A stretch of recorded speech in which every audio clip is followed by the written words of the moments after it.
Let's do it. Let's do it. Let's do it. Let's make it happen. We got 805. 805 all the way live. Man, special guests around the shield. You already know, man. We had to do it. We had to do it. Sir. 1 year anniversary. I know, 1 year man. anniversary from the draft. That's the draft. I know. Man. We the Green Bay? Hey, let's do it. Let's run it back. Let's run it back. Wisconsin's too cold for me, brother. Is it still cold out there? Is it still cold? Even in what? It's March now. I mean April. Is it when is it never not cold in Wisconsin? Exactly. Man. Exactly. That's wild, bro. It's 40 degrees still in Wisconsin summertime. I looked at it right now. It's 39 degrees right now with the high of 40 with the high of 48 today. The high was 48, the low is 31. Yeah, definitely one of those places where you hear it's -2 degrees. It's probably in Wisconsin or Green Bay or something like that, 100%. Yeah. Crazy. Don't forget to clock in. Like, comment, subscribe, hit that notification bell. Here we go.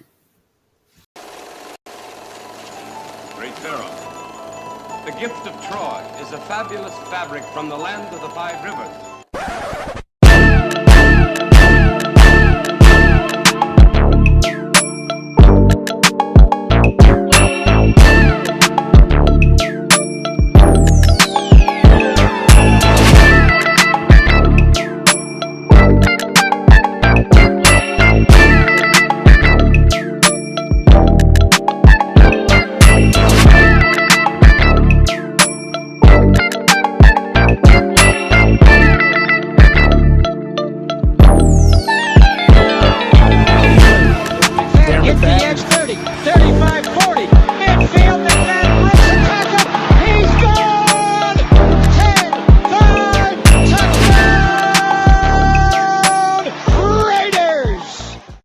Years ago, when we came to Los Angeles, I really believed that the greatness of the Raiders would be in its future.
We back for another edition of Around the Shield, man, and we got a special guest, man. We got Real Talk Raider Nation, 805 Raider in the building, man.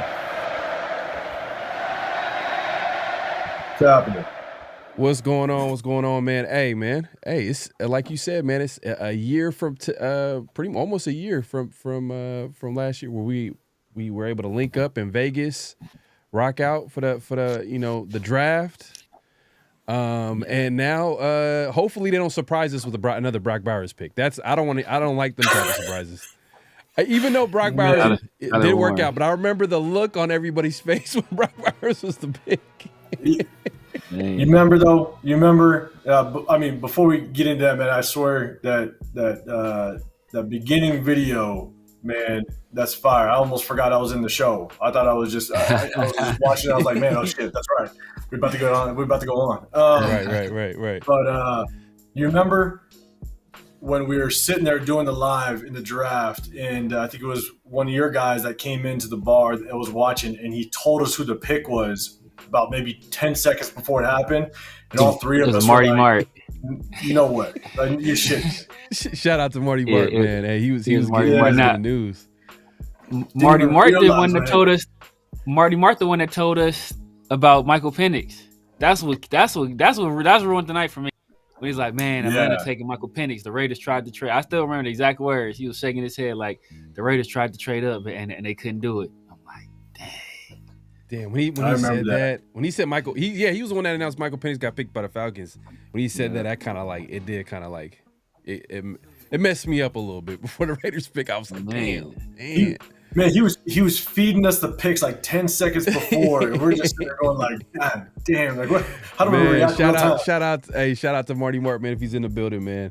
Came through and supported us, man. So appreciate him coming out and supporting the whole event. But that was tough, man. That's tough. But that being said, Brock Bowers obviously worked out. He had an all-time great season as a rookie.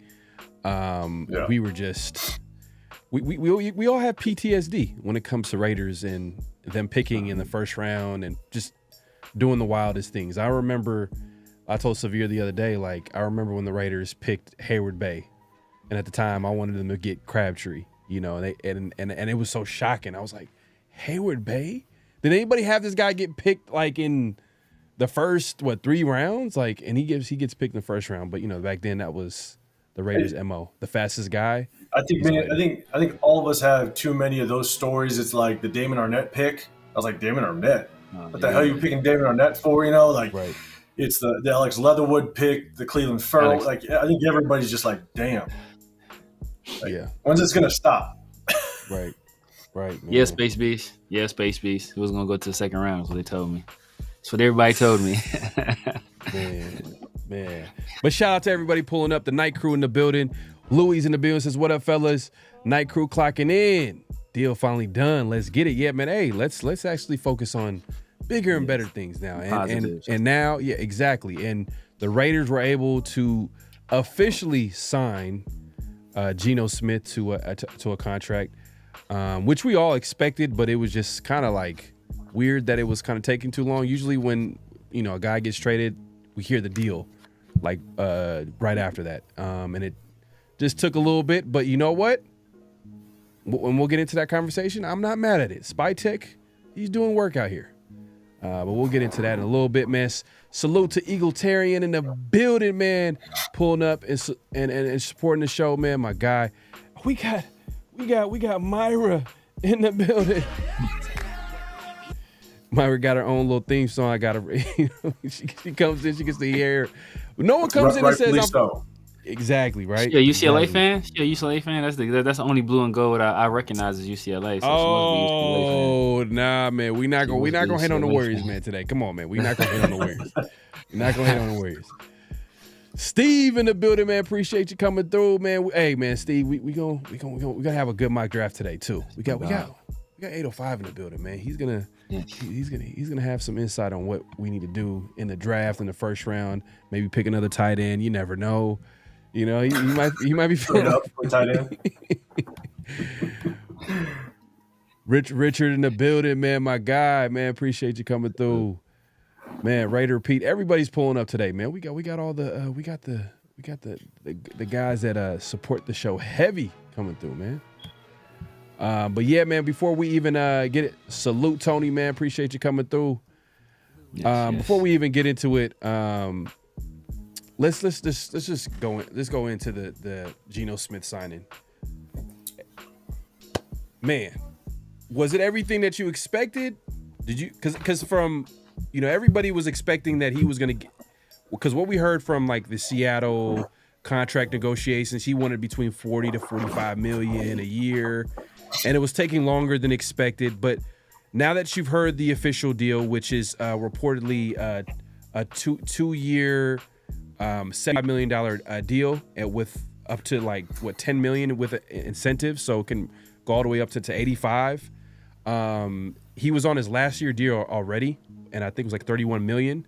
So you add that, essentially becomes like a 3-year, over $100 million contract, which on average is about 35 mil a year, which puts him, like right in the middle, like a 17th, 16th in the NFL as far as contracts, yearly contracts. And he's right in, actually, is he right under Derek Carr? I think that's what they're saying. He's right under Derek Carr, or right there. And the guy that replaced him, Sam Darnold, is right there too as well. So, do you feel like the Raiders got a great deal? I think they did. Without question. I mean, you got yourself a quarterback, and here's the thing. And the more and more you kind of look at the numbers, right? You still got Brock Purdy that could potentially be signed. He's going to get more money than Geno, most likely. But if you look at the way that the salary cap continues to increase, quarterbacks are going to continue to get paid more and more and more. I mean, if he balls and ends up being maybe an 8th, 9th, 10th ranked quarterback, you might get yourself a 9th ranked quarterback next year if he does well in Chip Kelly's system. You might have him. He might be the 27th paid quarterback by next year, the year after. So. Yeah. It's one of those things where I think as time goes on, the one thing that I was concerned about was he was asking for 45 mil, and we've been bringing in a lot of discounted players, right? Landon Roberts, 1 year, 3 mil. Devin White just signed a 1 year for chump change. Malcolm Koonce comes back at a very inexpensive deal. You're sitting there going, okay, are you trying to overpay for Geno? What's happening? What's this move? And for them to basically get Geno for a 3-year contract total, averaging out 30, 38. I think it averages out to 38 roughly after incentives if he reaches it. To me, I think it's a steal. You got a quarterback that you're paying him middle of the road money, and with a high upside of dipping into the top 10. I'll take it. I think it's a good contract. No, facts. Severe. How you feeling about it? Yeah, I feel good. I feel good. I think they were able to find a happy medium with the contract. I think it's 2 years, so it's like 70, 75 or something like that. But I think with incentives, it can go up to 85 if he reaches incentives. So that kind of that gives the Raiders, hey, it's a good deal on our end. It's under 40. I know everybody was worried about that $40 million mark. He's not quite at that $40 million unless he hits those incentives, and then at that point it pushes them a little bit above that $40 million mark. So, we all heard when we did our notable quotables on the 50/50 show, Mike Duggar, the beat writer for the Seattle Seahawks, for the Athletic, he was talking about how supremely confident Geno is in his abilities, and where he feels he's a top 5-ish guy in the league, and he was willing to go into the New York Giants and with Eli entrenched as a starter and compete and think he can beat him out. He was willing to go to the Chargers with Phillip Rivers there and feel that he can beat Phillip Rivers out. He was willing to go to the Seahawks with Russ Wilson there and feel that he was talented enough to beat him out. So, having that kind of confidence in yourself, you can put those incentives in a contract like that, and kind of sweeten the deal for a guy if he's looking for some more money. It looks like that's what the Raiders did. And the fact that, Geno already has that relationship with Pete Carroll, I think that's what made it possible for the Raiders to trade for him and not already have a contract in place, just because there's already that relationship there. I'm sure he doesn't feel that Pete Carroll was going to do him dirty or let the organization do him dirty. So I think that, they were able to have a little bit more time to kind of work through things. The Raiders consummated the trade in the meantime as they worked toward that contract. I think all parties, should walk away fairly happy. That's a good point, because he does have a good relationship with Pete Carroll. Like, he pretty much talks about how he was the reason why, his career was pretty much revitalized. He comes to Seattle after literally kind of been labeled a bust all those years and, just had a wrong perception about him. And he was a backup and no one really thought about Geno Smith ever like starting ever. And, Pete Carroll gave him that opportunity and the rest is history. He took that and he was able to prove everybody wrong. That being said, it's a great deal because when do you ever see like a contract where, you see it sometimes, especially with the quarterback position, technically, usually they get paid. You know what I mean? They get paid more than what you wanted to get paid.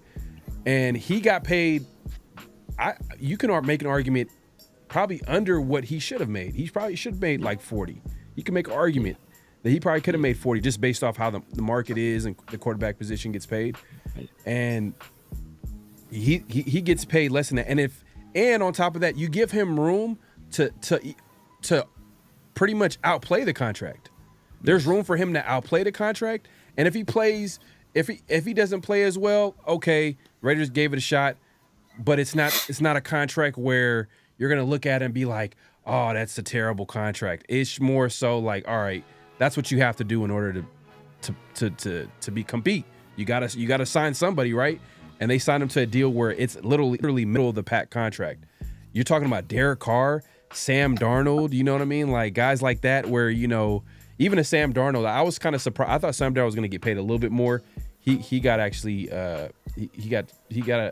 Seattle got a pretty solid deal based off the year he had, but I guess it makes sense because he didn't, he never really had success outside of that Vikings year. But I just feel like it's a great value deal, and Spytek is out here.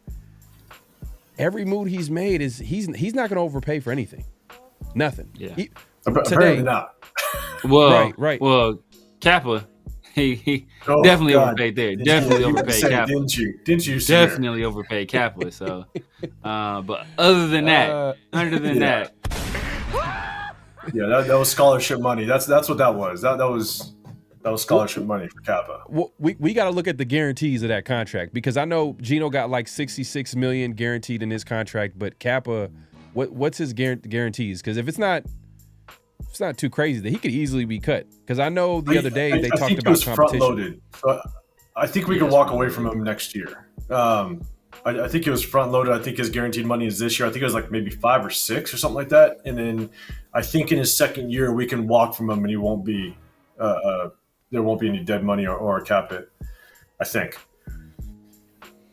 Yeah, and you just gotta look at it from a value standpoint. I think the Raiders got a great deal. Now they'll be able to like focus on building the roster out. Does this officially we kind of knew ahead of time because they traded for Geno, but this makes it official. Do you think that the Raiders are gonna pick a quarterback in any scenario? In the first round? In the first round. Oh, unless Cam Ward falls to 6, no. Right. Unless Cam Ward falls to 6, even I don't see it. Shador might drop to 6. They're saying the Giants are looking at he may that they might pass on a quarterback. So Shador might drop or might be there at 6. I should say. I think the Giants are trying to influence a team to want to trade up. I think that's part of the calculation. I think they have.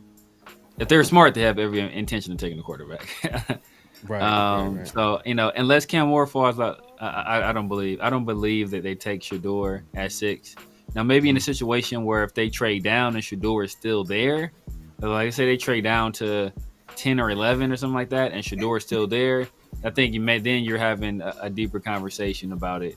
But standing pat at 6, I can't see them doing that. Pete Carroll is 90 years old and he's a part-time teacher. Like he's already started his second career already. So like he's not long for this. He's not long for the NFL. So I can't see them making a move that's not going to maximize their winning potential right now. No, that's why you sign a guy like Devin White to a 1-year contract. You sign Alex Kappa to a 2-year contract. You sign Geno Smith to essentially, a 3-year deal. Like you're trying to push all the chips to the middle of the table and win now. And that's what they keep saying, that they're going to win now. That's what Pete Carroll talked about. Spytech, I think he said the same thing also. They have every intention of winning now. Now, obviously, Spytech's job is to not only think about the here and now, he also has to think about the future, but I think it will be unwise for them to do anything that doesn't add a weapon for this team to help Geno Smith be the best player that he can be, whether that be adding a defensive piece to give him more possessions or adding some weaponry or protection for him, in the either on the outside at receiver, in the backfield at running back, or at tackle or guard. Well, yeah. Go ahead. I think what's tough is it's trying to you can read what they're saying, right? Pete Carroll's always he's about win now, and that's what he wants to do. Me personally, I hope we do not take Shedeur Sanders at 6. One, I want to trade back, but I hope we do not take Shedeur Sanders at 6. Even if we trade back to 12. I thought that was QB1 for you. Severe. I think I'm going to end my show. I'm going to be out of here. I'm going to just cut my screen. But I think want to trade back. But here's my thing: is I've been kind of on the fence on whether or not I think the Raiders were going to try to prioritize a quarterback early. And I think the contract with Geno, and again, we don't know how it's structured. It could be front-loaded, and then maybe we can exit out of the contract in that third year. But I think what's going to be really interesting is if it's front-loaded, maybe we don't get a quarterback this year. Unless someone falls, unless the value is there, maybe in the 4th or 5th round, maybe we don't get a quarterback at all. We try to build up this roster as much as possible to support Geno and get just a couple extra pieces on this defense. And we can find ourselves, truly competing in every single game, because that's what Geno brings to the table. Geno, you bring in Chip Kelly, and then now obviously you have Pete Carroll. I think Geno Smith just allows not only for us to walk into every game and be competitive, you now have a defense. The defense is going to know that when the offense walks on the field, we have a chance, which you give this defense. And if Patrick Graham can continue to get the most out of this defense, especially this front 7, at least the front 4, they're going to have a lot of confidence in this offense going in. If we bring the right pieces to complement what Geno can help with this offense and what Chip Kelly could potentially produce, this defense is going to play with confidence. And if they do that, it could be scary, to be dead honest. So I'm strongly we're going to get a quarterback early. Hey, no, I agree. I think we kind of knew when Geno got traded for, like we kind of knew that the quarterback wasn't going to be taken early. We were like, maybe it's a possibility Cam Ward drops, but then there's no way Tennessee's going to pass on a quarterback. And then obviously everybody has mixed feelings about Shedeur. So maybe before they traded for Geno, maybe Shedeur was in play at 6. But once they traded for Geno at 6, it kind of told the Raiders on themselves on how they felt about the quarterbacks that were available in free agency and the quarterbacks that are available in the draft. Also, you made a good point, 805, about possibly the Raiders picking a quarterback at all, because I was thinking, you start thinking about the Raiders like needs, like we don't have a nickel corner. We need a linebacker. We can add we could add some guys on the D line, maybe a safety, maybe a ball hawk safety. I feel like Polamalu and Jeremy Chin are kind of similar. Maybe we need a deep safety in there. Maybe you can speak on that. I feel like we need a receiver. Like, we can go a lot of different directions outside of quarterback, especially when we already took it. The Raiders could look at it from a perspective like, all right, we got Geno. We can wait a year to draft a guy. But that being said, I'm gonna throw this in there, and then Severe, you could chime on this.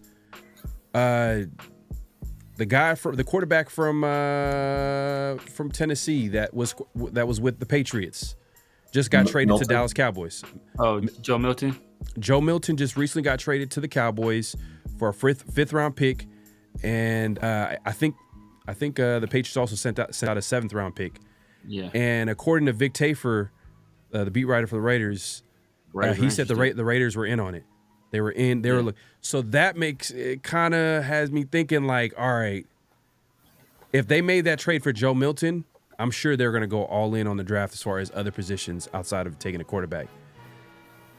Does that mean that the Raiders are going to take a quarterback in the draft, possibly later in the draft? Or does that tell you that the Raiders don't really value the quarterbacks in the draft? What that tells me is that they view Joe Milton as better value as, let's say, since he went for a fifth, let's say the Raiders maybe offered a sixth, right? A seventh. So, or a seventh, right? Yeah, I doubt it. I mean, I would hope not, because he was drafted in the seventh. So maybe they offered a sixth. Right. So maybe their calculation there was that, because I feel the opposite. The fact that they were in on that lets me know that Tom Brady was in, like everybody, Aiden O'Connell's, he's in the film sessions with Tom Brady and they're breaking down tape and they're in the weight room. And Tom Brady is seeing this dude and is like, yo, this dude ain't it. We need, like, if Geno Smith goes down, this cannot be the guy. Because obviously they've been trying like hell to do everything they can to ensure that he never sees the field. Sorry, you Aiden O'Connell fans. It's like the writing is on the wall. The interest they had in Matt Stafford, the trade for Geno Smith, and them trying to go out and get Joe Milton. Like they don't feel he's the guy or the guy that they want to try to develop, right? Maybe he's a guy they want to keep around the organization, but they don't feel that he's a guy that they want to see the field. So they've probably felt that, you know what, hey, if we can go get Joe Milton for a sixth, he's better than any quarterback we're going to be able to draft this year in the sixth round. So if we can get that guy for a sixth, that's still a win. So in every other position, so that way we still essentially addressed quarterback in this draft class, because we're trading a sixth for Joe Milton, and we can go, all their other picks can go elsewhere outside of a quarterback, as opposed to, you know, maybe they feel that Joe Milton in this draft class would be worth like a fourth round pick. Like the guys drafted around the fourth round or equivalent to Joe Milton. It's like, well, instead of drafting a fourth round quarterback, they can trade a sixth for him. And, you know, that's 2 rounds of extra value they added just by making that trade. Now they probably have to go after a guy, you know, who might be available in the fourth. I don't know who's going to be gone, who's be available. Maybe Milroe, maybe. No, he's probably a third round pick. He's probably third. Cal McCord, maybe, or Will Howard. You know, Curtis Work, like that. All those, Dylan Gabriel, all those are putrid thoughts. Like the thought of those guys ever lacing it up for the Raiders makes me want to vomit. Like none of those guys I think will ever develop into good professional quarterbacks. It just is what it is. Of all of those guys, the one I have the most faith in is Cal McCord, but he's by far the least athletic of those guys. So, you know, he really doesn't fit as well in a Chip Kelly system. So, I mean, they still have to go after a quarterback at some point in this draft class. Like I'm of the point until you have a young franchise guy, you go after a quarterback every single year. And once your quarterback gets past his 5th year contract and you sign him to a big deal, then you start going back after quarterbacks again. So you get a young guy, you let him play out those 4 years, you sign him to that big year, that 5th year deal. After that, you hit reset. You start drafting quarterbacks again, because you never know when that guy's going to want to walk out the door. You never know when it becomes too cost prohibitive paying him that much money to stay competitive, unless he's a top 5 guy like a Pat Mahomes or a Lamar or a Josh Allen. Yeah. I mean, the Patriots, I think they did it a couple times. They draft a guy, they develop him, under Tom Brady, and then they trade him for like a 2nd round pick, a 3rd round pick. You know what I mean? There's a business there's good business in drafting a QB, because teams are always looking for a QB, and you can always develop a guy and then obviously let him play a few snaps in here and like, oh my God, like he's unbelievable. He could be the next guy. He plays right under Tom Brady. The Jimmy G hype, right? And then didn't Jimmy G trade? I think they traded him for like what is this? I think got a 2nd round pick in return from the 49ers when they traded for him. But yeah, man, I mean, chime in on this 805. I mean, like, do you think the Raiders are? See, I know you said that they should be based off their needs, but now looking at the Joe Milton situation and how the Raiders were in on that, and they didn't, obviously they struck out, and the Cowboys end up getting them. Do you think that changes anything? This is what I struggle with, is because this quarterback class is nothing like last year's quarterback class, right? Once you get past Jackson Dart, I think it kind of falls off pretty substantially a little bit, as much as however you like Jackson Dart or not, but he's definitely most likely going to be the third quarterback off the board. I like Shook too. I think Shook is right there. I'll give Shook some credit. I like Shook. I do, but it just depends on how much do you value him, and at where are you willing to take him, because the Raiders have so many needs still. And even though we have what looks to be a fairly competitive defense, because if you look at our front four, most likely going to be dominant, right? We bring back Isaiah Polamau, which is going to do a good job at the safety level. You got Jacorian Bennett if he comes back and he does what he did last year. Great. Jack Jones, let's see what Pete Carroll can do with him. But I think we definitely need to bring in another corner to kind of help out this cornerback room. Mm-hmm. Devin White and Landon Roberts, let's see how they perform. But I don't think that we've addressed enough in free agency for us to have that luxury of just taking a quarterback because we want a quarterback. Yeah. I mean, if we want to truly be competitive this year, I think if you don't take a Jackson Dart, if you don't take a Shook, or, depending on even a Will Howard, right? A lot of people may not be high on Will Howard, but maybe Chip Kelly's high on him because he played with him in college or had him in college. Who knows? I'm not going to say I know or not, but yeah, I think what makes it difficult is we didn't do enough in free agency to give us the luxury to just take a quarterback, because I guarantee you there's going to be another Will Howard in next year's draft. There might be another Tyler Shook in next year's draft, or Kyle McCord in next year's draft.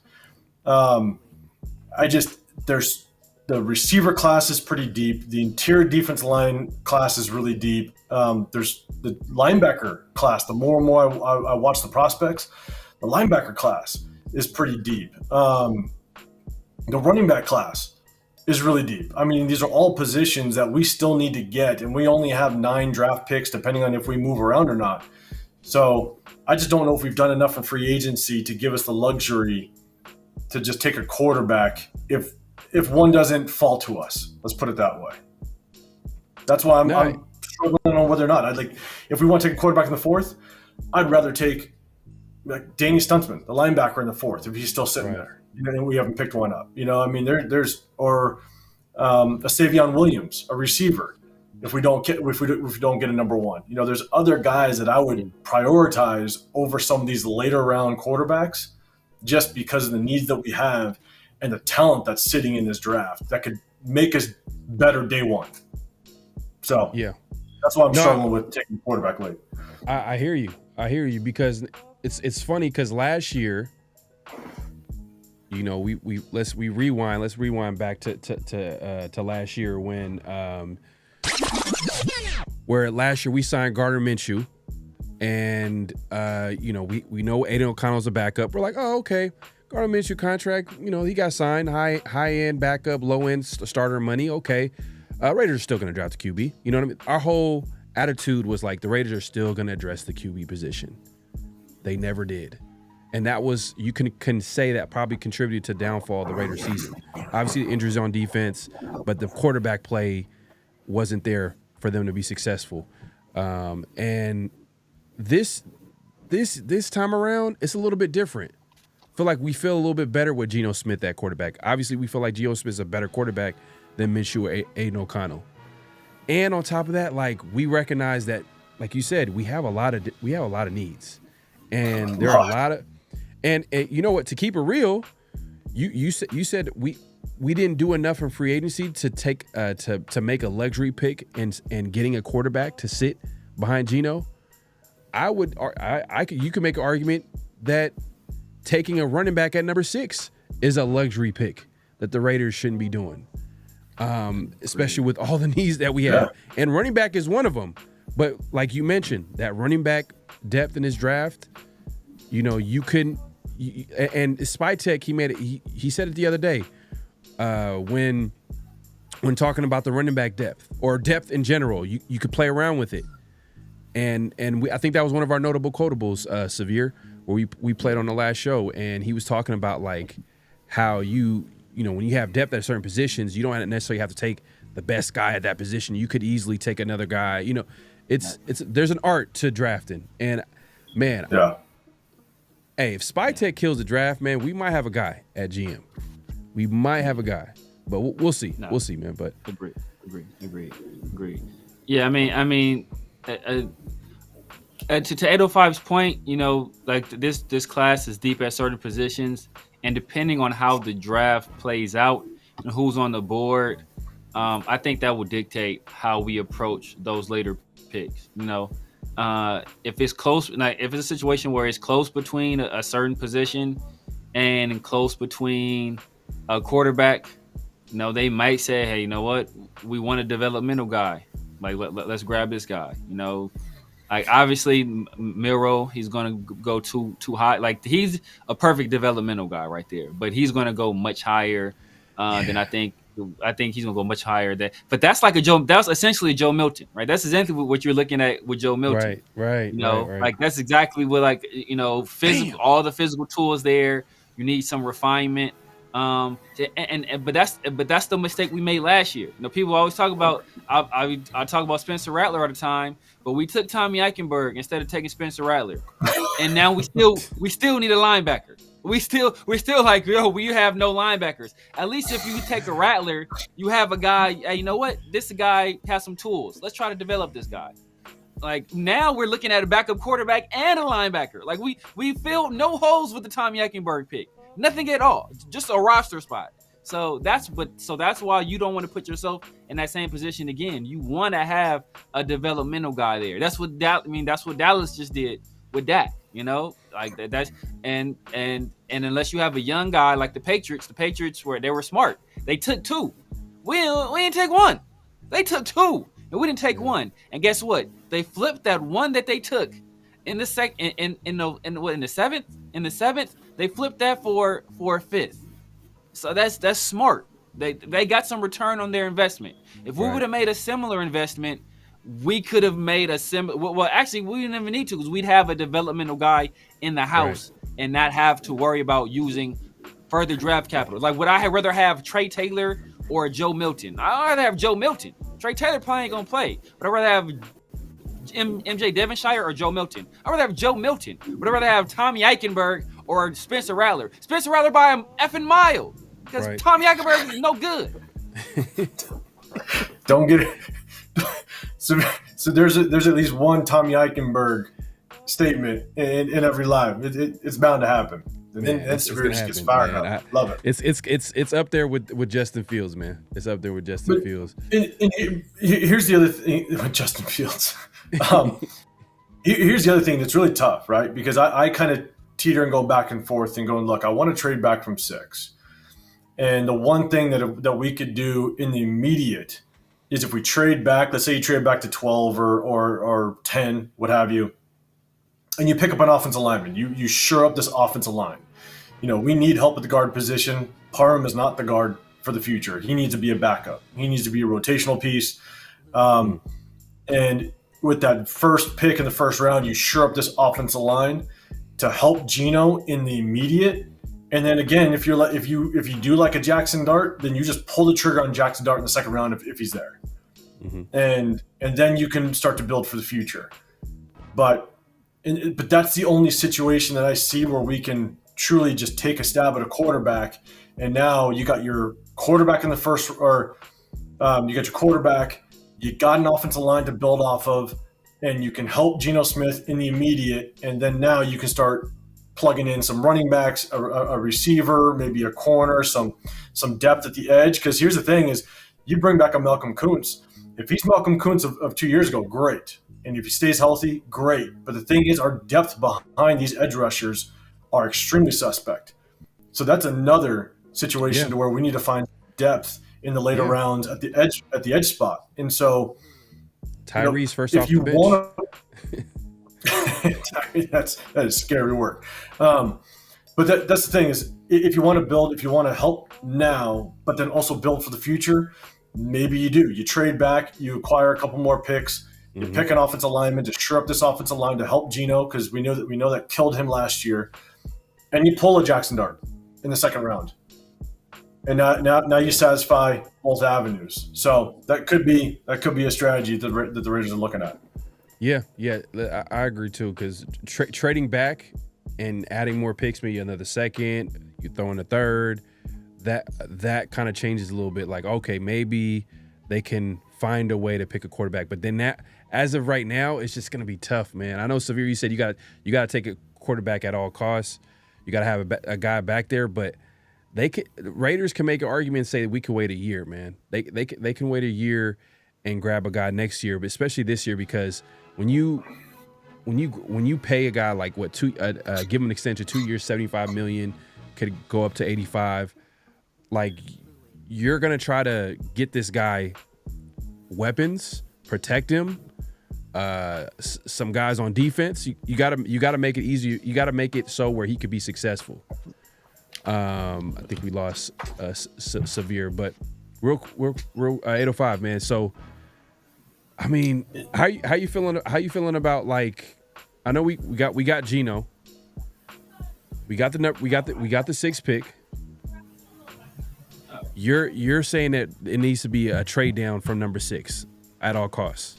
That's what I would like. I think it's you trade down at all costs. I mean, it's never guaranteed someone's willing to trade with you, right? So, but if it was me, my hand would be on that phone just waiting for someone to pick up, right. Or to call. And so I would definitely take it. But here's the thing: it's trying to, and I'm just talking about what I think Pete Carroll and John Spytek are going to do, right? Number one, Pete Carroll, he doesn't got forever. So I do think he's trying to win now. I think he's trying to win now. Are you going to try to prep a quarterback to see his success when you're not here? I don't know. I don't know if Pete Carroll's willing to do that. So I do think he's trying to win now. But two, you got Spytek.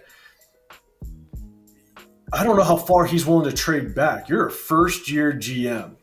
This is your first opportunity, your first ever first-round draft pick.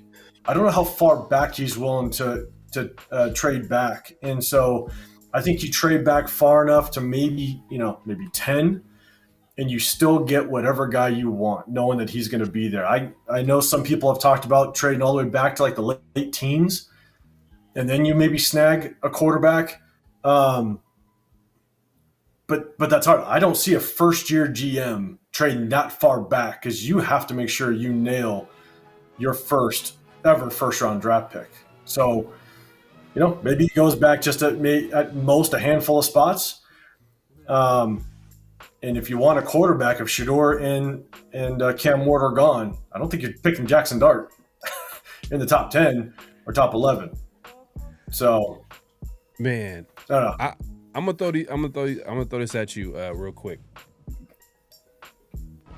This is probably the first time that I've been more excited about the Raiders front office than the head coach or the QB. Geno Smith, we can all agree, like, he's a solid QB. I mean, if he plays great with us, that's cool and all. We all understand who Pete Carroll is, but we also understand, like, he's in his 70s, so our expectations ain't really through the roof. But we know that he's an all-time great coach. We understand that. But Spytek, the intrigue here to me is Spytek. Like, if we have a guy there that is getting the Raiders the best deals, that is drafting right now, it's too early right now because we haven't seen him draft yet. We haven't seen him get guys in the building. But if he's able to put together a roster, it might not matter who you got back there at quarterback or head coach, because you got the best roster in the league. You know what I mean? Like, look at what the Eagles are doing, because Howie Roseman is, like, literally flipping picks and getting Jalen Carr 1 year, and then the next year he's getting this guy. It's just crazy, like, how he's building that roster. It makes it so easy for whoever's back there to win. Do you feel like Spytek is the missing piece to the Raiders? I don't know. I mean, it remains to be seen. You look at he was able to get Malcolm Kuntz at a damn good contract. He brought Adam Butler back at a very good contract. We're not, Alice Kappa, That's another story. Jordan Meredith was brought back at a very good. I mean, I think we stole Jordan Meredith. I think Alex Kappa and Jordan Meredith's contracts should have been swapped because I think Jordan Meredith is going to be a very good guard for us. But then you also have some bargain deals that you're hoping it works out, right? And so my hope is that, he's going to come in and he's going to draft well, but we all know that he wasn't the guy making the final decision over with Tampa Bay. And so did he learn enough at Tampa Bay to understand how to maneuver himself in the draft, and how well does he see the board? Not just our board, but how well does he see other draft boards? And is his guy going to be there? Because I think, Pharaoh, you said it before, man, there's a science to drafting. And there's a lot of teams that do not draft well. Raiders are one of them. You know, where we think that this pick is obvious, and we go Alex Leatherwood. We think this pick is obvious, we go Clelin Ferrell. You know, it's just, I'm hoping. I do hope that he brings a little bit of what he learned over with Tampa Bay, and it turns into a solid draft. You could only hope that you're going to get 2 to 3 starters out of this draft, because if you do, then I think it's a solid draft. If you can find 2-3 starters every single draft, you draft 3 years in a row, you got yourself some solid players. So that's what I'm hoping for, is he gets 2 to 3 solid starters out of this draft, and we can start building. Shout out to Telesco, that kind of what he did last year, you know, with Bowers, JPJ, and obviously Glaze in the third. You know, we weren't surprised that Bowers turned out to be a good player for the Raiders. I think Glaze probably was a little bit of a surprise, like him to be an early contributor and play well. JPJ was probably everybody's favorite pick of the draft, because we're like, man, we need a center or guard, interior O lineman, and we're able to get one of the best. A lot of mocks had him going in the first round. He dropped in the second, so it ended up being a great pick.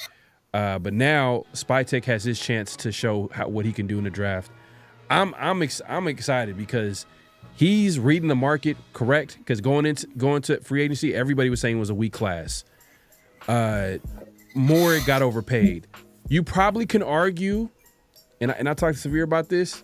You probably can argue maybe he could have kept one of the guys that left, one of the starters, maybe a Nate Hobbs, because when we kind of like looked at the deal, it was only $8 million 2-year, $16 million. You look at the guarantees, we're like, maybe Nate Hobbs, that might be a solid deal for Nate Hobbs, but he passed on it. I guess, you know, checking in with the Raider coaching staff, and Pete Carroll probably telling him like, hey man, I can find a corner in the 5th round. I've done it before, you know. So yeah, man. I think my thing is, because Spytek's never actually been the head GM, it's hard to tell just how well he's going to do. And I do think that, you know, he's doing a pretty good job in free agency, evaluating, again, bringing good contracts.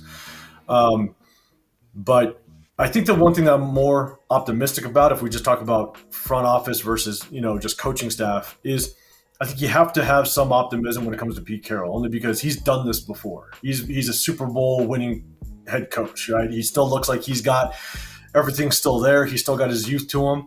And so if there is somebody that can turn this thing around and change the culture, and I think that's what Geno Smith is, it's helping him change the culture, just have that confidence to go into every game and win and have that chance of winning. I think I have a little more confidence in Pete Carroll at this point, just knowing that I think he's going to try to put these pieces together and make it work as the players coach that he is. But by bringing Geno Smith in, it also tells me that John Spytek and Pete Carroll seem to be working well together. I mean, because ultimately it's the GM's decision to bring in Geno Smith, right? He probably has that final say because he's got to work this roster. But that just tells me those two guys, I think they're working really well together, and the communication is good. So I have my confidence, I think, is just more on the Pete Carroll side, and that's why I'm fairly optimistic on this team moving in the right direction. When they asked who had final say on roster and, you know, decisions, things like that, they've kind of said, they both said like it's going to be a joint thing. But when looking into like Pete Carroll and his past, it was kind of a similar setup with John Snyder. But I think, Pete Carroll being a greater coach like he had, I think he had a little bit more power than any regular coach. But they said that he rarely exercised that power. He let John Snyder be the guy scouting and picking the players. So what I'm trying to say is Pete Carroll works well with GMs. But we'll see. Yeah, you're right. I'm kind of hyped up a little bit. It's Raider offseason. I'm excited because I'm like, all right, you know what? We haven't had, like, if we can get the GM right, that foundationally we could be set up to be successful for a long time. Oh, yeah. For a while, you know what I mean? Coaches can come and go. I know quarterbacks. That's it. They can come, but if you don't have the right guy at GM, it doesn't really matter. Like you'll see like we've seen it. You know what I mean? John Gruden was the GM. We've seen so many GMs come in and make, like, what are you thinking? Like we could have got C.J. Stroud one year. I mean, I know we had to trade up and get him, but there were reports saying that the Raiders had a chance to trade up and imagine C.J. Stroud being on the Raiders. I just feel like, and obviously all the missed draft picks, it's just, if we can get some stability at GM in that front office, and when I say front office, I'm also including the guy that no one, like in the shadows, Tom Brady, because he's a big part of this too as well, because he's gonna be in on the big decisions, and I think he's helping guide. He's the wild card, but. I mean, I like that he was able to get an interview with Ben Johnson. Yeah, I know back, before the show we were talking about how like he missed on Ben Johnson, but I don't think we would have gotten an interview if Tom Brady didn't figure out a way to get that interview done. He made it happen. Probably not, and maybe this is just I don't know. I just feel like Tom Brady he missed. He has struck out quite a few times at this point, right. And so he wanted Ben Johnson. Ben Johnson, he got the very first interview with Ben Johnson. Didn't work out. Ben Johnson didn't even take a second interview with the Chicago Bears, and he left. He's like, I'm out, and at that point, Pete Carroll came over here, but the thing is, who else wanted Pete Carroll? Exactly. I don't know. There was a lot of coaching stuff. Nobody wanted Pete Carroll. I mean, there was a lot of head coaching openings, and I think those openings were waiting for their guys. And Pete Carroll, basically, I think Pete Carroll wanted to go to the Bears too. I think he interviewed with the Bears, and he ended up coming over here. So, at the end of the day, my verdict's still out on Tom Brady. Just he won a lot of Super Bowls, and he's a winner and stuff like that. Doesn't mean he's going to be a good man, a guy in management. So we'll see how that works out. Right. It's too early to tell for sure. Yeah. If you talking about the guy who I'm most excited for, honestly, is Geno Smith. I mean, that guy. Just if you look at the things he's done over the past 3 years, I think he's played some darn good football, in not so great circumstances. And Pete Carroll, you gotta give Pete Carroll credit for taking a chance on him. I don't think Geno Smith. Some people try to say like, oh, he's the one that revived Geno's career. I'd say he gave Geno a chance to revive his own career, because if you listen to the Seattle guy talk about Geno Smith never lost confidence in Geno Smith. It's just that he needed somebody to give him opportunity. Like even his quote after that first game when he went out there and he beat was it the Broncos? He beat that first game. I think was it him versus or whoever he beat that week 1 game, his first game as a starter. And he said, they wrote me off and I didn't write back. He didn't say, oh, they finally gave me a chance and I appreciate everybody. He made sure he let him know, like, nah, I've been this dude. They the ones that said I wasn't that dude. I've been knowing I was him. So, and if you look at it, Seattle had him and Pete Carroll under the same organization. Who do they choose to get rid of? They chose to get rid of Pete Carroll. Even this past offseason, Seattle wanted to bring Geno Smith back. They just didn't want to pay Geno Smith what he felt he was worth. And the Raiders ended up paying Geno Smith more than what Seattle is paying Sam Darnold. So it looks like Seattle, John Snyder, the GM, who's been the guy that's been there the entire time, working extremely closely with Pete Carroll, No, they made the decision, hey, we don't want Pete Carroll here. We do want Geno Smith here. And ultimately, Geno Smith made the decision, I don't want to be here if you're not going to give me what I feel I'm worth. And even though they offered him more money than what Sam Darnold is making, so they actually end up saving a little bit of money on the Sam Darnold deal. Just on the Tom Brady front, yeah, still a lot left to be seen. I mean, he got the Ben Johnson interview, but that wasn't a real interview. That was Ben Johnson doing them a solid. Like, okay, if Tom Brady comes calling, like I'm going to listen, right? Like I'm not going to just hang up the phone in Tom Brady's face. But I don't think at any point he ever really considered coming to the Raiders. You look at the Matthew Stafford thing. Now that's a little bit different. You know, you can say, hey, maybe with the Matthew Stafford, if he closes that deal, that's exclusively a Tom Brady deal.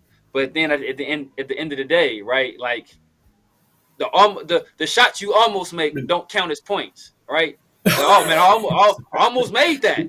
Right. Man, if that would have hit off the backboard a little bit, but bro, you didn't make it. Like I don't care. I got the shot off though. I got it off with it. Now, I don't care if you got the shot off with a hand in your face, bro. You didn't make it. Like that's all that matters. So you know, like so far he's in the big moves. He's 0 for 2. You know, so. Like it remains to be seen how this season plays out. Like I said, I like having him in the organization. You want a guy like that. You want a guy that people around the league respect. You want a guy whose brand is synonymous with winning, synonymous with greatness, who's been there with, you know, in a great organization, won for a very long time. You want that in your organization. But right now, you know, like it hasn't paid dividends yet. Now it's still early. It's still early in the process. He's just got approved as minority owner not that long ago. So, like, I don't, you know, to expect instant results, that's kind of a lot to ask for. But thus far, you know, like you said, like you got to check the scoreboard, and the scoreboard says he hasn't done it. I hear you, but I think they're targeting the right people. They're going after the right people. I understand the shot. Yeah. I get the analogy. The shot didn't go in though, but my point is that, like, at the end of the day, like, he's still trying to make that attempt to make the Raiders better.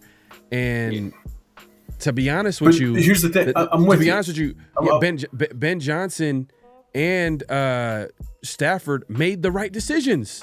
They were the right decisions. You know, and why did Ben Johnson go to Chicago? There was a quarterback, a guy that went number 1 overall the year before, Caleb Williams. And then you have Stafford. Are you telling me Stafford is gonna remember the beginning of offseason when we heard talk about Stafford possibly getting traded? We're like, nah, Stafford's never gonna leave the Rams. Like Sean McVay, the Rams, and how they like they're on the up and up. Like they've gotten better every year. And now they're probably gonna be one of the they got a good roster around Stafford right now, and it wouldn't make sense for him to leave. And he didn't leave. So it's like I get you, but here's the only thing that I'll say though, is like I'm not saying Tom Brady isn't going to have a positive impact on this franchise. I'm not saying that. All I'm saying is everybody is saying Tom Brady is going to be the reason why we become great. Like that's what I'm hearing constantly out of everybody that is going to turn around this franchise. Yes. And I'm sitting there going, look, I'm not saying you're wrong. I'm just saying he failed on Ben Johnson. He cleared the slate for Ben Johnson, didn't get it because Ben Johnson wanted a quarterback. Got it. So having a quarterback is more important than Tom Brady. He tried to get Matthew Stafford. Didn't happen. Matthew Stafford stayed there, which meant Tom Brady had no effect on Matthew Stafford coming over here. You know, so it's like, that's all I'm saying is that he could potentially have a positive impact. But what seemed to be more of an importance to the hot commodities out there was a better franchise, a better situation, and a better quarterback, not Tom Brady. So he hasn't moved the needle too much for us at this point. Right. Not saying he won't. I'm just saying if we're going to sit there and say he's going to change this thing around, he struck out a couple times. So right. But I'm not saying he won't be. I think it's going to help that the Raiders probably get a little better, get a draft under Spytek's belt. You know, Geno, if he has a successful year, or we have another young QB there, you know, I think that's going to help. Where, you know, if Tom Brady comes into whatever free agency, interview, then Tom Brady might be the deciding factor. But like when you don't have a quarterback and the Raiders are coming off a tough season and they're, picking number 6, it's like, and also, the Raiders' reputation isn't really good. If you look at I remember Severe, you brought this up before about I think it was The Athletic that had an article about what agents thought. They ranked the NFL teams as far as, the most dysfunctional and to the least dysfunctional. And I think the Raiders came in at number 2? Yeah, behind the Panthers. So that's tough. That's what Tom Brady's coming into, and I think it's going to take a little bit. But hey, look, at the end of the day, I'm not saying that it's going to work out, but I do agree if the Raiders are successful, Tom Brady is going to play a big part of that. If they're not, then Tom Brady is going to play a big part of that too. So I mean, Mark Davis is giving him a lot of influence, so he's going to be a disproportionate part in whether we're successful or unsuccessful. So if we're successful, I'm sure people are going to give him credit for that. If he's not successful, I wonder if people will give him blame, because people will be out here, they be giving people passes. It seems like if you like a guy, you give the guy a pass, a la Pete Carroll hiring a game management coach. We didn't hear the end of that when Antonio Pierce did it. All we heard was why you need somebody to manage the game for you. Pete Carroll is 103 years old. Why you need a game management coach? This is supposed to be your wheelhouse, but ain't nobody say nothing about that. So they'll give him a pass. And then to your point though, right? To your point. So the reason the Raiders, and I said this when we fired Josh McDaniels, and people, Severe, you don't know what you're talking about. Yeah, everybody knows he had to do that.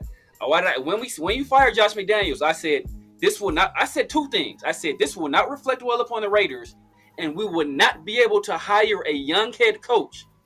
You can check the mother effing tape on this. I said both of those things, and y'all were like, "Oh no, nobody cares about that." And Josh McDaniels did such a bad job. The chat was like, "Oh no, the league will." And I said we won't be able to hire another young head coach because they will look at what happened with Josh McDaniels and they will say that can be me. And I will not put myself in that situation. The agents will look at what happened and they say I will not put my client in that situation, and will be extremely difficult to hire a young head coach. This hiring cycle comes around. We don't get any interviews with any young head coaches outside of the courtesy interview given to us by Ben Johnson.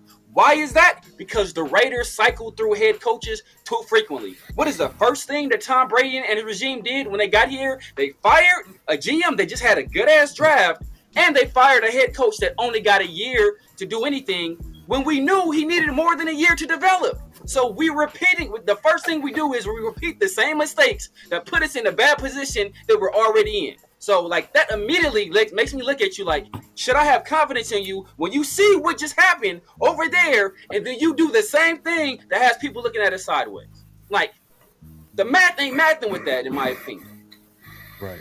Which, Pharaoh, when we were talking about earlier about kind of head coaches and stuff, I think what also may put a bad taste in a lot of people's mouth was they brought on Antonio Pierce.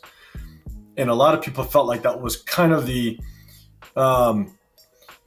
you don't bring on a brand new head coach, right? Antonio Pierce was just the interim head coach. And I think by bringing on Antonio Pierce, it gave them out to clear the pathway for Ben Johnson. And it looked like, Tom Telesco had a good draft. It remains to be seen what he did on the back end, but he nailed the first 3 picks. And when's the last time we nailed our first 3 picks? I can't remember. Maybe it was the Derek Carr, with Khalil Mack and all them. But the thing is that Gabe Jackson, that was the last time. It felt like what they did was they kind of set up AP and goes, look, you either make the playoffs or you're done. And then they sent Tom Telesco packing as well. And that doesn't send a good message across the entire league that even if you're a good GM and you actually do a good job in the draft, you're still getting cut because we kind of had our idea going into it. So that's the tough part that I think that they kind of painted to the league a little bit, is that yeah, like you could do good, but we might move on anyways. And I think that's why they retained AP, knowing they could get away from him if they needed to. Because if you hired on another head coach, you got to sign him for at least 3 years. You're going to give him a 3-year contract, and now you're hooked into him, and you're set in that way. So I think that's why they brought on AP, knowing that they had an out. That just speculation, but I think that's why they probably did it. This might be unpopular opinion. I just feel like that's the thing. We don't know what they gave him, and we're still paying John Gruden and Josh McDaniels. So hell, you throwing money at coaches. If you don't think he's going to be the guy, then don't hire him. I agree. But you know what though? This might be an unpopular opinion with everybody, but I think that Antonio Pierce and Telesco were placeholders. They were placeholders. They weren't hired seriously for the long term. Because if you hire someone and you sign them to a long-term deal, and you don't fire a GM after 1 year, you don't fire a head coach after 1 year. And if you really think about it, if you look at it like a Telesco, for example, he just got fired from the Chargers. GMs don't get second time, like they don't get hired again after failing the first time around. That doesn't happen. But the Raiders were highly impressed with Telesco. They probably were like, you know what, this is a guy that he can hold the fort until, Tom Brady becomes official as an owner, and then we'll have Tom Brady kind of chime in on who he wants in the building. Fast forward, you get Spytek in the building, you get Pete Carroll in the building, and maybe who else after that, because we know Pete Carroll's up there in age. But I'm just saying, it just feels like they were just there for 1 year.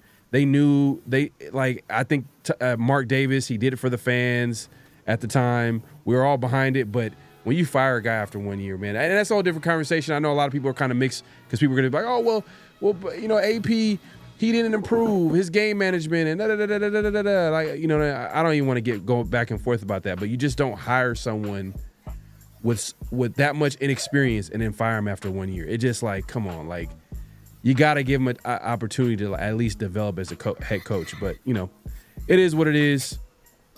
Let's move it along.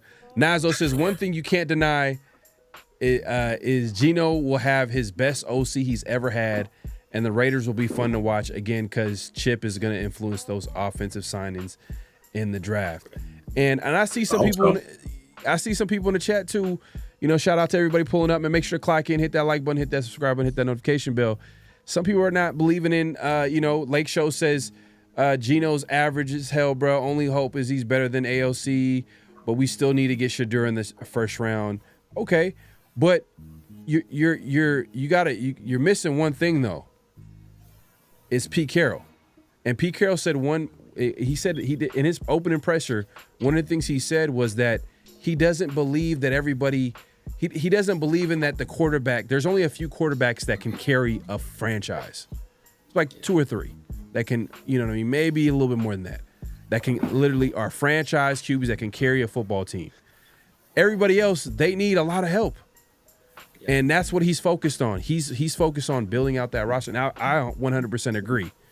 If you want the Raiders to be successful and go to the playoffs and be one of the best teams in the NFL, I think it's a lot easier to build a team that is talented enough to take a QB to the playoffs than just hoping that this guy is going to be the next Tom Brady or the next Patrick Mahomes. That's tough.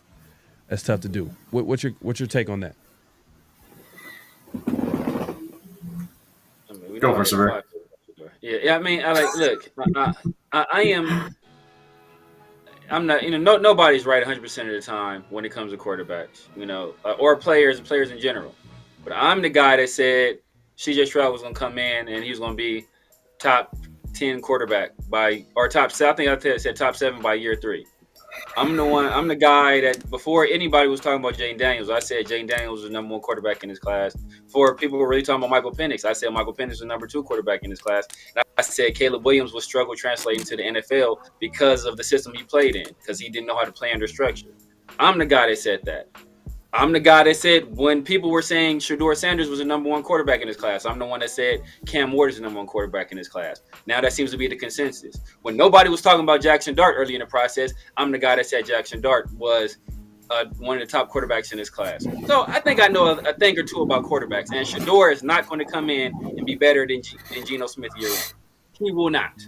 He will not be better than Geno Smith year one. So if your plan is to be good, or year two, maybe by year three. So if your plan is to come in and win now, Geno Smith is unless you can get Cam Ward, Geno Smith is the best option. And there's a very good chance that Geno Smith is still better than Cam Ward is this first year. So if the plan is win now, Geno Smith is the best option you have, period. For me, Geno is average. That's tough to say because, I mean, Pharaoh, to your point, right? Pete Carroll's the one that got the best out of him. And the only thing that we know of is Geno is a competitor. He's going to come in and compete his ass off to make sure that he's playing at the best level that he can. And if Pete Carroll can get that out of him, like he did, back when they were playing together, or they're on the, head coach quarterback tandem, I'm game with it. That means that Geno's not going to be just average. That means Geno is going to be potentially an 8th, 9th ranked quarterback in the National Football League. So if we can get that out of him and build around him a little bit, right? Build up this offense, get him another weapon at the receiver, get him a running back. Geno has the opportunity to really make this offense go, especially with Chip Kelly. So, we can look at one. I do not want Shedeur Sanders, not at all. Not at 6, not even if we trade back, into the teens. I don't want Shedeur Sanders. I'm not going to get into that. There's a lot of reasons why I don't like Shedeur Sanders. But I think, honestly, Shedeur Sanders' ceiling, absolute ceiling in the best case scenario, is similar to what Geno is. And so, and to me, that's his absolute ceiling. But I don't think that to call Geno average is tough to say. Putting him back in a scenario that it actually worked for him and he found success. So I'm excited to see what he can do in this environment as long as we bring some weapons around him. Yeah, I think the pieces around Geno, and I think that goes back to the draft too as well. Like they're gonna have to with signing Geno to this contract and you going out and trading for him. I think that's going to influence the draft. They're going to have to grab a receiver. They for sure got to grab a running back or two. You know what I mean? I hope. But even grabbing two might be tough to do, especially with all the. And here's my thing is, I don't, and I'm not going to hear and say that I think Geno Smith is a Super Bowl winning quarterback. Because I actually don't think he is. I don't think he's there. I think what Geno Smith is going to do is he's going to be able to kind of help us change this culture and get us moving in the right direction. I think he's without question a playoff caliber quarterback. He can get us to that spot to where we're now competing. I think that's kind of Geno Smith's ceiling a little bit. So, I think Geno Smith is here to kind of help set us in a path that's going to put us on that winning track. But I still question whether or not he's actual Super winning quarterback. I don't think he is. No, we're not saying Geno Smith. I don't think he's a quarterback that's going to carry you to a Super Bowl. I think if you put Geno Smith on those 49ers teams instead of Brock Purdy, I think the 49ers win a Super Bowl. I think if you put him on the Eagles team that just won the Super Bowl this past year, I think the Eagles win the Super Bowl. So I think if you have a very talented roster around Geno Smith, he can win your Super Bowl. But I don't think he is a guy that's going to carry you to a Super Bowl. You could possibly make an argument for that, but like Alex Smith, I think that's a fair enough comparison as far as like what you would want Geno Smith to be, like a guy that's able to be a solid starter, and then hopefully they get a young QB, develop him, and then that young QB could take the reins and become that franchise QB, a la Alex Smith, Patrick Mahomes. I think that's like the scenario that I hope can happen. But like you said, it's going to be tough to see if the Raiders can like actually draft a QB this year. We'll see. But yeah, man, we appreciate everybody coming through. Make sure to clock in, hit that like button, hit that subscribe button, hit that notification bell. Man, if y'all just joining us, y'all just finding out Geno Smith officially signed with the Raiders. It's a 2-year deal, up to $85 million. He's still under contract one last year, so it's a 3-year. He's going to be with the Raiders for at least 3 years. But yeah, man, the Raiders officially signed Geno Smith. Now the Raiders eye to draft. So I guess it's a good segue to go into our mock draft. Let me go ahead and set this up real quick. Here we go. I got to do another mock draft with Severe. Another one. This is a collaborative effort. Man. I will defend my championship on Sunday. I will defend my title on Sunday. Severe's IT. And I might have a surprise. I might have another surprise in store. We shall see. Oh, y'all having mock draft tournaments? Shout out to y'all, man. Y'all have mock draft tournaments, man. That's crazy. We are. All right, that's cool. That's cool. Pharaoh, you might have to join us one time on a Sunday. For sure. I can't say it's not much of a tournament. It's more of who's winning. I win, and they participate. Who's in the lead right now? Severe's IT guy's winning. That's what's happening. Severe's IT guy. That's crazy. Three in a row. 3 in a row. Look at this. Look, Pharaoh, let me ask you just one question before we get this thing started. Have you ever seen a mock draft where you could trade back? You could trade down in the draft and still get Travis Hunter? I don't think so. But Severe's IT guy made it happen. What pick? What pick was Travis Hunter available? I think he got. He got to trade. He traded back one. I gotta mess up. Oh, yeah, that's because they didn't want. I was gonna trade back more, but I won the first week, and then then I won the second week. They said I traded too much, so this time I didn't really trade at all. I made the one small trade. I turned down some trade, and I still won. They made the other time. There's all Severe always go last. That's why he winning. So I went first, and I still won. I just and then Pharaoh, I go up. I get no trade offers. I will say 805. 805 made no trades, and he had a hell of a draft. Like making no trades at all. He had a hell of a draft with no trades. I'll give him that. He had a clean draft with no trades. All right. Well, you know what? Hey, we're gonna have to work well as a team today, man. We got to work well today, man. We got to. Before you guys go against each other on Sunday, so let's teamwork makes the dream work. So let's go ahead and we'll make this 4 rounds. I think every week we've added a round, so we're going to do 4 rounds this week. And we'll entertain anything, whatever the best possible. So I know, 805, you've been saying trade down, so we'll see what the offers are. If there's no good offers, then we're going to stay at 6. And we're going to go ahead and make the pick at 6. Now, before we get this started, is there a scenario where the Raiders should trade up? Is there any scenario for any of the guys that can go early that you would trade up? Like, let's say, for example, at pick 4, there might be a guy that you like, maybe a Travis Hunter, maybe maybe Cam Ward is there. Are we trading up? Should we make this realistic and we trade up? Just have fun with it? Personally, no. I don't see any scenario in this draft we trade up. That's just me. Okay. All right. So pick 6. We're either picking at 6 or trading down. So let's go ahead and let's make this turbo. Let's go make that super fast. So let's should we make it super fast? Turbo? I mean, there's no reason because we're not gonna trade up. I don't think unless unless if I slow it down. Let's say if there's a player on the board, we know that he hasn't been picked yet. And let's say, we want to trade up a little bit. Like I'm not at 6, but let's say we trade down, or we're in the second round or a third round, and we want to trade up, move up, Michael Murray and something like that. Yeah, exactly. There's been scenarios where I've seen trade back, right, stockpile some picks, because the reality is, if you look back, and if we want to make it as realistic as possible, but the Raiders in the last 20 years, they've only averaged maybe around 8 picks per draft.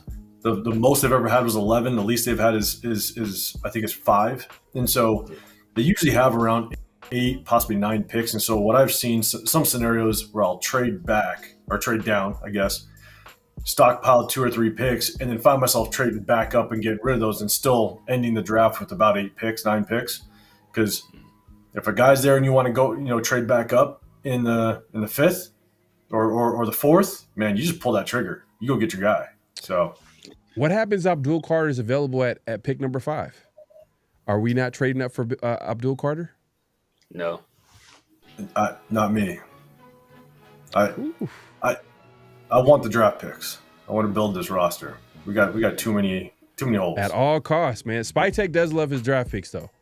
That's the one thing that he's not going to. It's going to be hard for him to give up some draft picks. Obviously, you could just tell by his interviews and things that he says, and then his actions too as well. Like they could have easily traded for Milton, but he was like, 5th round pick, it's a little bit too much. We're not. Gonna we have 3-6. So we literally have 3-6. So you could trade a 5th round pick and still have plenty of picks in this. We still have 7 draft picks in this class, or more than 7. I know, so which makes it surprising. But if the fact that it didn't happen, it tells you that the Raiders probably were like, no, we're like they're pretty cheap about as far as the compensation, because it was the Cowboys was a better deal for the. And we're gonna get a 7 back too. So if the Raiders draft pick in the 5th is higher than the Cowboys, so if they would offer that exact same deal to the Cowboys, they get Joe Milton. Okay. So I'm gonna leave it right there. Unless the Patriots just didn't want to deal him in the AFC. That's the only thing I could think. Right. So let me go ahead and start the draft real quick. Just want to make sure everything's set up. 4th rounds. All right, cool. So let's see. Start the draft. All right, so Cam Moore gets picked number 1. No one's surprised there. Shador Sanders going number 2. Travis Hunter number 3. Oh, Abdul Carter was there at 5. Wow. Called it. I called it too. I called it. Okay, Raiders are on the clock. T-Max on the board. Ashton Genty. We got Will Campbell, Jade Barron,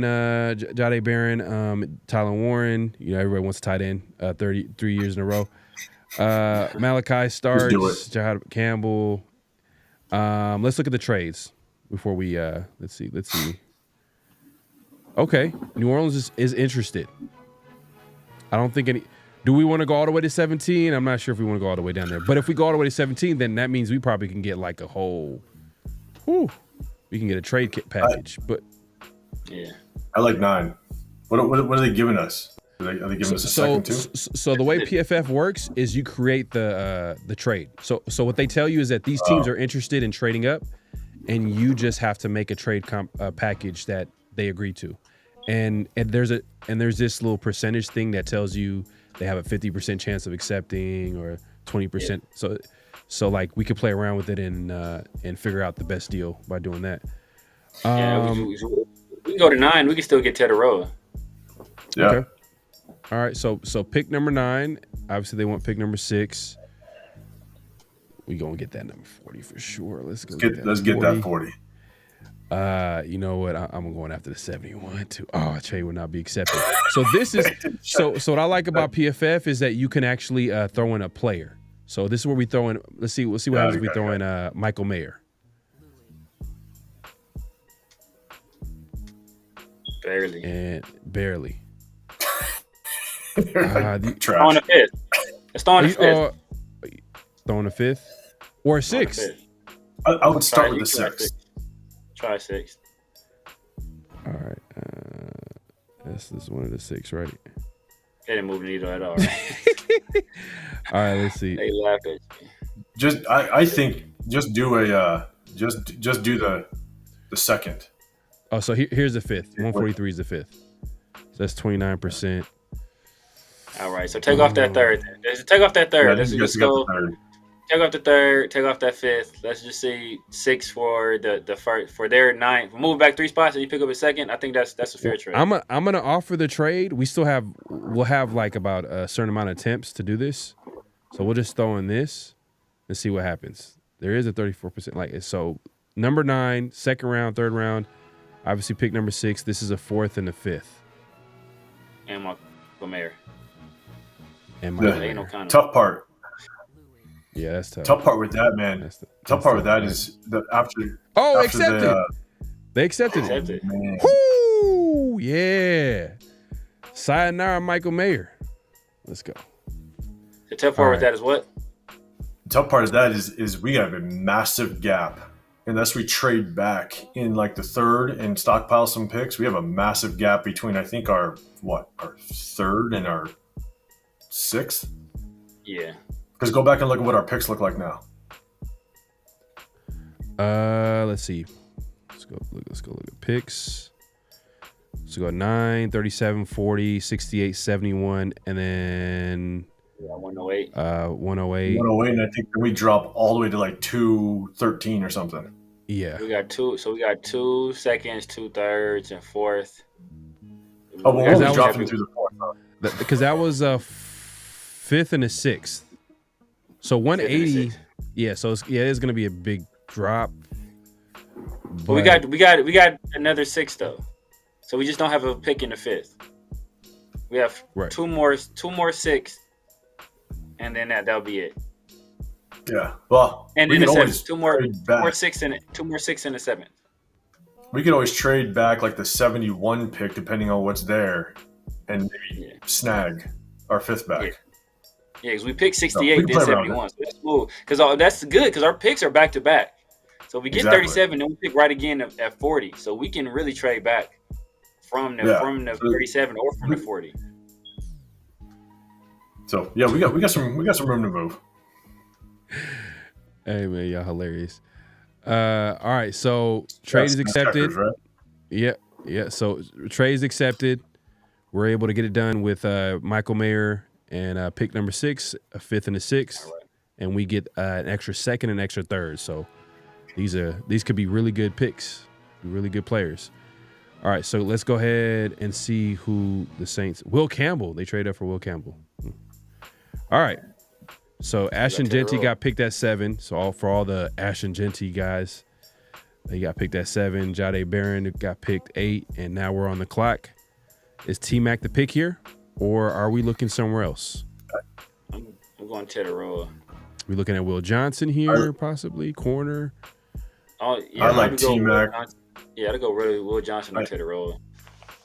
I want one guy that, depending on how the draft falls, my favorite offensive tackle is Kelvin Banks in this draft. So it's depending on how the draft falls. Sometimes Teteroa goes a little bit earlier. I'm either going T-Mac or Banks and absolutely solidify this offensive line. Okay. Yeah. Okay. Spacey says Yeah, Ted. all right. Yeah, I'm going Ted. I'm going Teteroa. T-Mac's the pick. Game with that. Let's go. Let's make the move. T-Mac gets picked at number 9. Golden goes right after. Let's see. Cat Williams, Shamar Stewart, Mike Green. Your guy Grant Sevier went to the Bengals, I think. Ken Grant. Yeah. We still got Tyleek. Maury Hampton went to the Rams. That's crazy. That's crazy. What? They just picked up Blake Corum, and they got Kyron Williams. That's why, man. These mock drafts are tough, man. They never play out exactly how. Oh, dang. Okay, know what? So we got a few options here. We can see what they got at running back, but I'm looking dead at Tyleek Williams. But if Travion Henderson is there, I might go.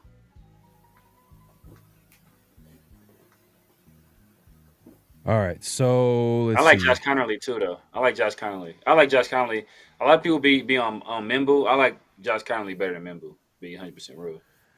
Xavier Watts is nice too. You said Tyleek Williams. I like Josh Connerly as well. I mean, again, it's just trying to shore up this offensive line. Because here's the thing: the more and more I look at the offensive tackles and guards, I think that's probably one of the weakest classes. I mean, once you get kind of outside of those top 3 or 4 tackles, it tends to drop off pretty substantially, especially at the guard position. I think the guard position drops off pretty bad after the top 3 or 4. Yeah, if you're looking at pure guards, yeah, but I think with this class, well, as in most classes, a lot of these tackles aren't going to play tackle. They're going to play. Does Josh? Yeah. 808s. does Josh have potential to play left tackle? So that's the thing, though. That's the thing about Josh currently is that he struggled. He's a left tackle, and he struggled playing right tackle in the Senior Bowl. So that's the only thing about Josh currently. The reason I asked is because I believe Colton is approaching is his last year on the deal. I think it's his last. This might be his last year on his deal. The Raiders could possibly address tackle, and maybe gives them a little bit of leverage without Colton Miller. Doesn't mean that they might not re-sign Colton Miller, but like just in case, like hey, if it's the way Spytech moves, is like hey, if it's not our price, we're not gonna do it. So. So and that's the thing, right? That's why I actually like Kelvin Banks. Again, it's just kind of going back to the first, but if Kelvin Banks is our first pick, you can put him at right tackle, and if Colton Miller's gone next year, you move him over to left, and now you have your left tackle of the future with that 5th round option moving forward. So that's one of the reasons why I like Kelvin Banks early in the 1st round. But what are the running backs that are open or available? Let's go to run. Scatterbo, quick. We got our pick of the litter. Henderson's still down there, huh? Okay. But mind you, we do have another one coming up in about a couple of picks, pick 40, and there's still a whole bunch of running backs like that we can go with. Or we don't necessarily have to go with one this early. What guards are available? Let's go guards. Interior line. Oh, whoops. Let me. Unclick running back. Yeah, let me do that. Tell you right, Lich, with my guy Willie Lampkin. That's my new fan favorite, bro. Yeah, it is. Willie Lampkin, bro. That's my dog. Hey, that's my dog right there. That is my dog. So according to PFF, like those are guys that like will probably be there a little bit later, as far as guards. So we probably could wait on that. Hey, if you want to go offensive line, we can go Josh Connerly and do something different. I know Tyleik Williams has been a popular guy, getting picked in the second. I know Severe is your guy that you've been picking consistently, but maybe to change it up, we go Josh in the sec. We go Josh Connerly. The hard part is Josh is into playing right tackle, which I'm not sure if he would beat out DJ Glaze. He's not here. He's not a right. He's the guy that plays left tackle. So right now, it wouldn't help us win immediately. I think Tyleik Williams is the guy. Tyleik Williams is the guy that helps us immediately. Okay. If you want to look at some corners, safety. Are you? I know Xavier Watts. Xavier Watts is a ball, but I like Bowman later, and I think Bowman is a guy later on. He's a guy that can. I couldn't think of the guy's name the other day, but it's Brian Branch. I think Bowman is in the Brian Branch mode where he can play post safety, but he's also a guy who can play nickel corner, and I think he can be very effective in both of those roles. He's a guy that should be available probably in the 3rd. Okay. Yeah. All right. Well, let's see what the chat is every talking about. Okay. Jonathan Studio says Connerly at 37, Tyleik at 40. Yeah, I struggle with Connerly. I just struggle with Connerly only because I don't think he's gonna either he does start in DJ Glaze, we can bump him down to guard, but I just don't know if Connerly's the right tackle that we need. I don't think he'll beat out DJ Glaze. Yeah. I'm going Tyleik and Travion. That's me. All right. So Tyleik. I'd be cool with Tyleik, and then maybe we could trade back that 40 depending on what's because it's only a couple, and we can recoup some of our draft picks. But we can do that. And Jonathan, if we pick Connerly and Tyleik at 40, it'll be risky because the Bears got a need at D line. Yeah. So Bears could easily pick Tyleik possibly. Yeah, they need a D line and an offensive line too, low-key. Yeah, right. But according to it's running back, D line, and safety. So let's go Tyleik, man. Let's not go against the grain. We could just grab. I was looking at Xavier, but all right, Tyleik Williams. I also like Trey Amos. I like Trey Amos, but it's a pretty deep cornerback class too. Yeah. Yeah. But I'm good with Tyleik. I like Maxwell Harrison too, though. Yeah. But let's go. Let's go Tyleik. All right, Tyleik's the pick. TJ No, Sanders. he cramped up. All right, so Bears end up getting Caleb Johnson on this one. So 40, pick 40. Connerly still on the board. Let's. Are we looking at running back here? We considering running back because it's gonna be. I feel like Caleb just went right now. There might be a run. If we wait all the way to the third, we might miss out on some of these top guys. Is Where do we Caleb pick in the Jones a guy? Where we pick on the third? We pick 68. Pick 68, I believe. Yeah. You know what? 68. If Siobhan Revel was there, still at corner, I think you got to go. The value there is too good. Well, guess what? We got some people wanting to trade. Okay, we got the Jets wanting to trade up. We got the 49ers wanting to trade up at pick 43. Go with the Jets. I think the Niners might take a corner, but if they do, then it might be Trey Amos. But but all right, I don't want to trade with the Niners. I'll be honest with you. All right. So let's pick with the Jets since we like to do business with them a lot these days. Okay, so 40, pick 40, pick 42 for pick 40. And let's see if we can get that 110. Let's see. Oh, they're not gonna accept that. They ain't gonna accept that. That's only. No. Yeah, they ain't gonna give up a whole. See if we can get 110. I'm thinking they're one. I'd be curious if they give 110. Yeah, you think 145? I'm thinking 145 because you're only moving up two. They're only trying to move up 2 spots. Should we throw in Zamir in this trade? That's not gonna move the needle. Not gonna move the needle. We might have to give them another draft pick and Zamir White. Yeah, they're not gonna give up 73. They're not gonna give up 73. Let's try this. 42, 73, 40 foot 108. Let's see how bad they want pick 40 to pick their guy. It's a 25% chance of making it. If it doesn't work, then we'll probably change the combination here. So let's off the trade. They say no. I tried, man. You got to start off low. You know what I mean? Got to work our way up. First, trying to work his magic, as much magic as possible. Man. Okay, so 110. This trade is lopsided. Oh, okay. Take off. If we take off 108, that's perfect. Yeah. Let's do that. Oh, see if we want to give up 145. See if 145. Let's throw on 213. 46, almost 50% chance. Let's try that. If not, we can take off our other one. Ooh. Yeah. So let's take off 213 and 145. Let's get the 110, and I think that's solid. Yeah. See if they'll pull the 110. Yeah. Take off 145. That's 110 is good. That's good. I think that's good. That's guaranteed. That should be almost guaranteed taking it. All right. This is our last chance to, there you go. I'm good with that. All right. We recouped something. There we go. There you go. Let's get back to the draft and see what happens here. He's everywhere. So okay. Wow, it's damn. If you're watching, okay. So let's see. But they did say that need a safety. They traded up for Josh Beck? What?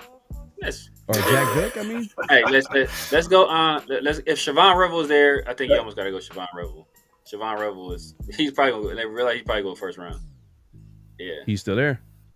I would Maxwell take Harrison. You got a pick of corners here.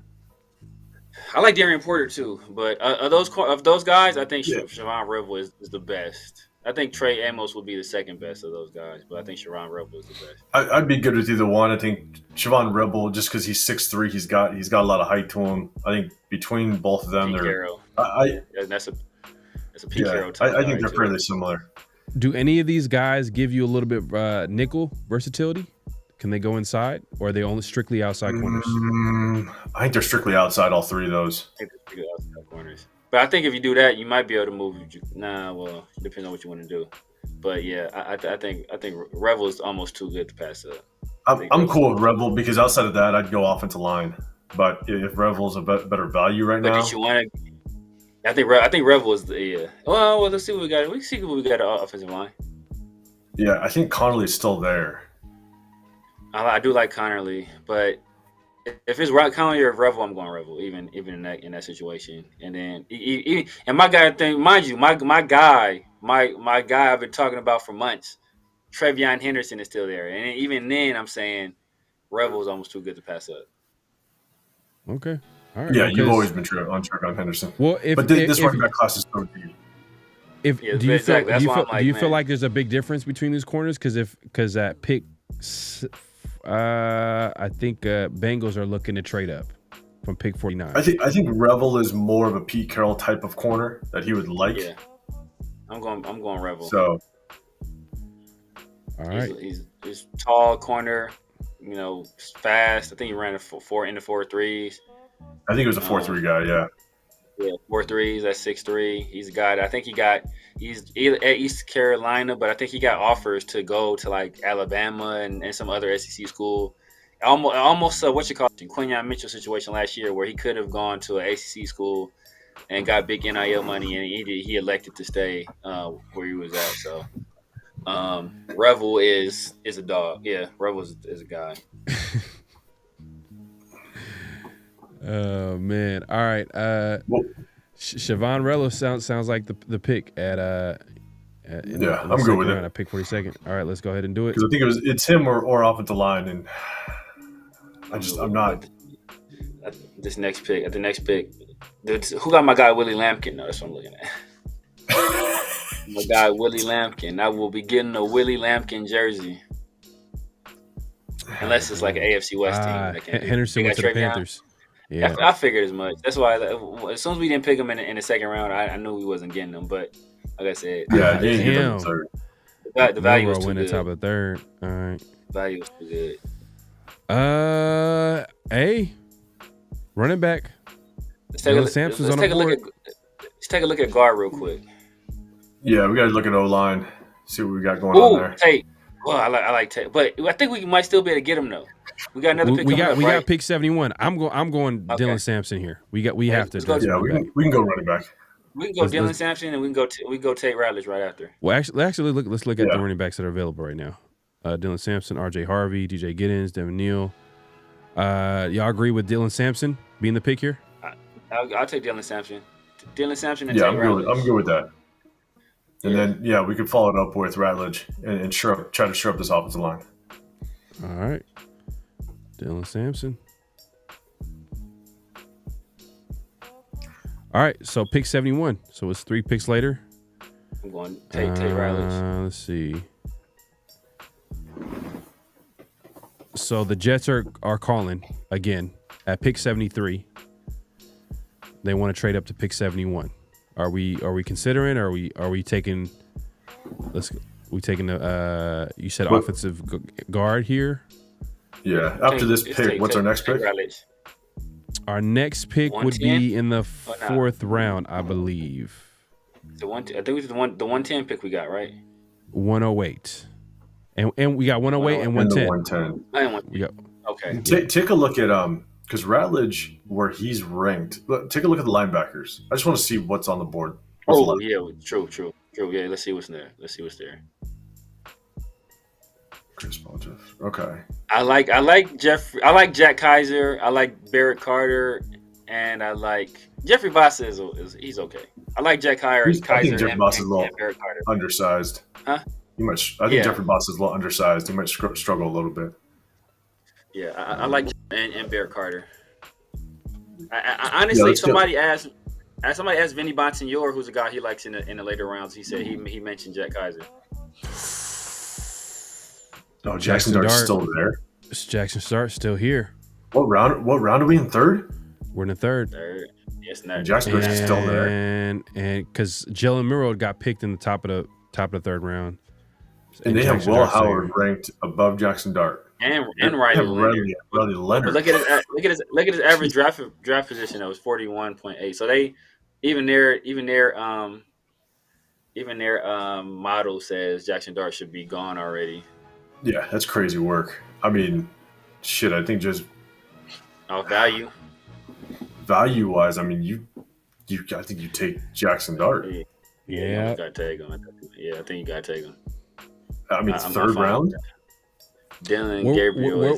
Where were you Where were you guys looking at right now? Were you looking at thinking about linebacker here or interior? Thinking at linebacker or offensive line, but Jackson Dart, that value is too crazy. That value is too crazy. It is. You gotta take him. Dork says take Teddy Buchanan. John Sue says Dylan Gabriel. He's been on Teddy Buchanan since Sunday. He's Teddy Buchanan guy. And I looked him up. 100%. I like Teddy Buchanan. I liked him. That's the guy from Cal, right? Yeah. But I think I liked him a little bit later. Raiders Zacchaeus Harvey guy. I do like Teddy Buchanan though. Huh? Nah, I was reading the message here. Some people are a big RJ. I think Raiders Zach is a Harvey. Okay. RJ Harvey. The hard part about RJ Harvey to me is he's just. I struggle. Yeah, I struggle with running backs that are 5'10" and under, and he's a pure speedster guy. So he's. He's 5'8". But as I said before. Spytech in the Bucks, they had some success taking a guy like Bucky Irving, who's 5'8", but they took him in the 5th. So yeah, exactly. So I think they found the sweet spot in terms of value there with Bucky Irving. A lot of people liked him, thought he would go earlier. So I think Jackson Dart, the value is too good. Yeah, and I think the Jets are. And I think the Jets are trying to trade up to draft Jackson Dart because they have a need at QB, obviously. So. Yeah. So let's go ahead and, what I'm saying? Hey, man, I have to check QB real quick. Y'all. Facts. Let's go ahead and draft Dart here. Check you, but I mean, shit, never knew Dart would be sitting there. I know, right? Man, exactly. But you know what? To be fair, the draft it always something unexpected always happens. Like the Raiders not picking a QB last year. You know what I mean? Like, 6 quarterbacks get taken in the first 12 picks, and then not another QB gets taken until the 5th round. So, like, stuff like that happens. Man, I think at this point, Radley went in the late 4th or late third. He went. I think at this point, the only guard that I like is that Josh Gray at Oregon State. Superior guy, Charles Grant, William and Mary. I like Charles Grant. That I know my guy Chris was hating on Charles Grant. Charles Grant, he's a developmental guy, right? Obviously, he's a developmental guy. He's from small school, but the dude is 6'5", like 300-something pounds. He's a great motor, great movement skills. A former wrestler, so he knows about leverage. 35-inch arms. The only thing is that he does need to be coached up a little bit. He's only been playing football for a short period of time, but he walked into William and Mary, never having played football, gained 60 pounds, went from a reserve to a starter to a All-American, and a unanimous All-American in Division II football. So I think he's a guy that if you want a developmental guy, he's a developmental guy. All the tools were there for him to be a very good player, and we know that. Spytech and the Bucks, they have no gripes about taking small school offensive linemen. They did it on several occasions. I think I'm with you. It's a very. My guy Willie Lampkin though. My guy Willie Lampkin is there, bro. Hey, that is a fan favorite. We do pick at 110. So hey, I'll go back to back. Look, both of these guys are. Look, I will full disclosure on Willie Lampkin. Full disclosure. Before you make that selection, because I don't want full disclosure. Willie Lampkin is only 5'10". Go back to linebacker. I think we got to see what's on the board. He's only 5'10". He's only 5'10". But that dude's been starting since he was a freshman. That's crazy. He's the size of a running back. He's 5'10", 270, but he's been starting at 5'10", 270 in Division I football since a true freshman at guard. How many batted balls at the line of scrimmage? I don't know. The dude won offense. He won interior offensive lineman of the year. I forgot what conference Coastal Carolina is. And Coastal Carolina has been a good program, like the past few years. They've been a very good program. Let me guess. Lower center of gravity. Is that what it is? That's his game. That's his game. That dude is low man wins. Low man wins. That dude is a bully, man. I watched him. Look, if you want to watch some offensive lineman tape, and it to be fun, that is the funnest tape I saw at offensive line. But he's got to be he's got to be mean as all hell at 5'10", 270. Yeah, I mean, that's 5'10". My guy cleats Clark said on. he was an All-American wrestler. He was an All-American wrestler. Yeah. So he's got that leverage on him. Okay. That dude's mean, bro. That dude's a book. That dude's out there. He deboing dudes. The smallest dude on. He's out there punking dudes. 5'10" though? Is that even? Man, look. Tell you what, watch the tape. Watch the tape on him. The dude is a dog, bro. Like some people just make it work, man. Sometimes you think, hey, at some point you would think he would run into some limitations or say he can't, but he's made it work, man. But yeah, at this point I wouldn't take. It's too hard to take him. I'll probably take him in the. Yeah. No, we're in the fourth right now. We're in the fourth. We have pick 108 and 110, and that's. And we haven't picked a lineman yet, right? We have not picked a lineman yet, so. I'm telling you, look, watch the tape on my boy Willie Lampkin. Watch the tape. That's all I got to say. God damn it.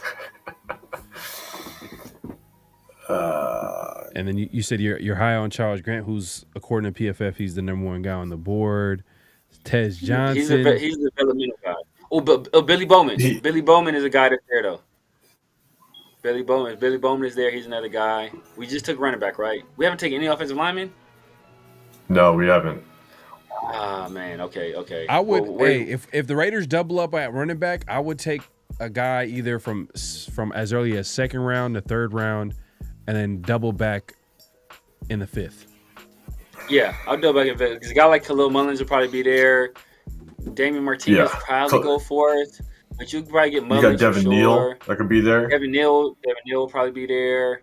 So there's some guys. Jadon Blue is more of a six rounder that could be there. I mean, yes, Jadon Blue, especially if you go power back earlier. But Charles Grant, I like Charles Grant. I like Charles Grant. He's a developmental guy. Said the tools are there. I think he needs to be coached up, but all the tools are there and the motor is there. That's the most important part, I think, for a guy that size. The motor, the tenacity. The tools he needs some coaching, and he needs to add some strength. Still, right? Are we still in the fourth? Yeah, we're still in the fourth. Man, because like Charles Grant, I can't see him in the fourth. Like Severe, you sent me his tape and I saw it. Yeah, that's tough. Like he definitely needs to develop. I mean, you can just tell his tech. I think the Ravens fullback is bigger than probably. That dude ain't. Are you talking about the Ravens or are you talking about the Chargers? Yeah, no, the Ravens. Ravens Chargers too.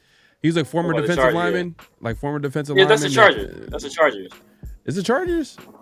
I thought the Ravens had a huge fullback. Maybe they do too, but the Chargers converted a defensive lineman to a fullback. I forget his name. Yeah, okay. Chargers has a massive fullback. Ravens got a fullback. He's big, but he's typical fullback. Right. So what are we doing here, man? Is Lampkin the move? Are we going to do something crazy? We're going to do something wild and draft a guy 5'10" at offensive guard, and then he turns out to be a beast, which I'm not going to be mad at. But where's 5'10" at guard? It's Matt Locke. It's early. Matt Locke is the guy. Matt Locke is the guy for the Chargers. Oh, Matt Locke, yeah. Matt Locke is like 6'5", 300. Kevin's saying to look at the tape, Pharaoh. All right, man. So what are you guys saying? Let me know what should the pick be look at 108? Look at safeties. Look at safeties. We looked at safety. If Bowman is there, I wouldn't mind Bowman. If Billy Bowman. But if we're being strategic, right? We're at pick 108, and we got another pick at 110. Do you want to get someone that probably would be there? Like Bowman, I feel like we'll be there at 110. You know what I mean? Like I don't think the Bills are going to be picking up Bowman.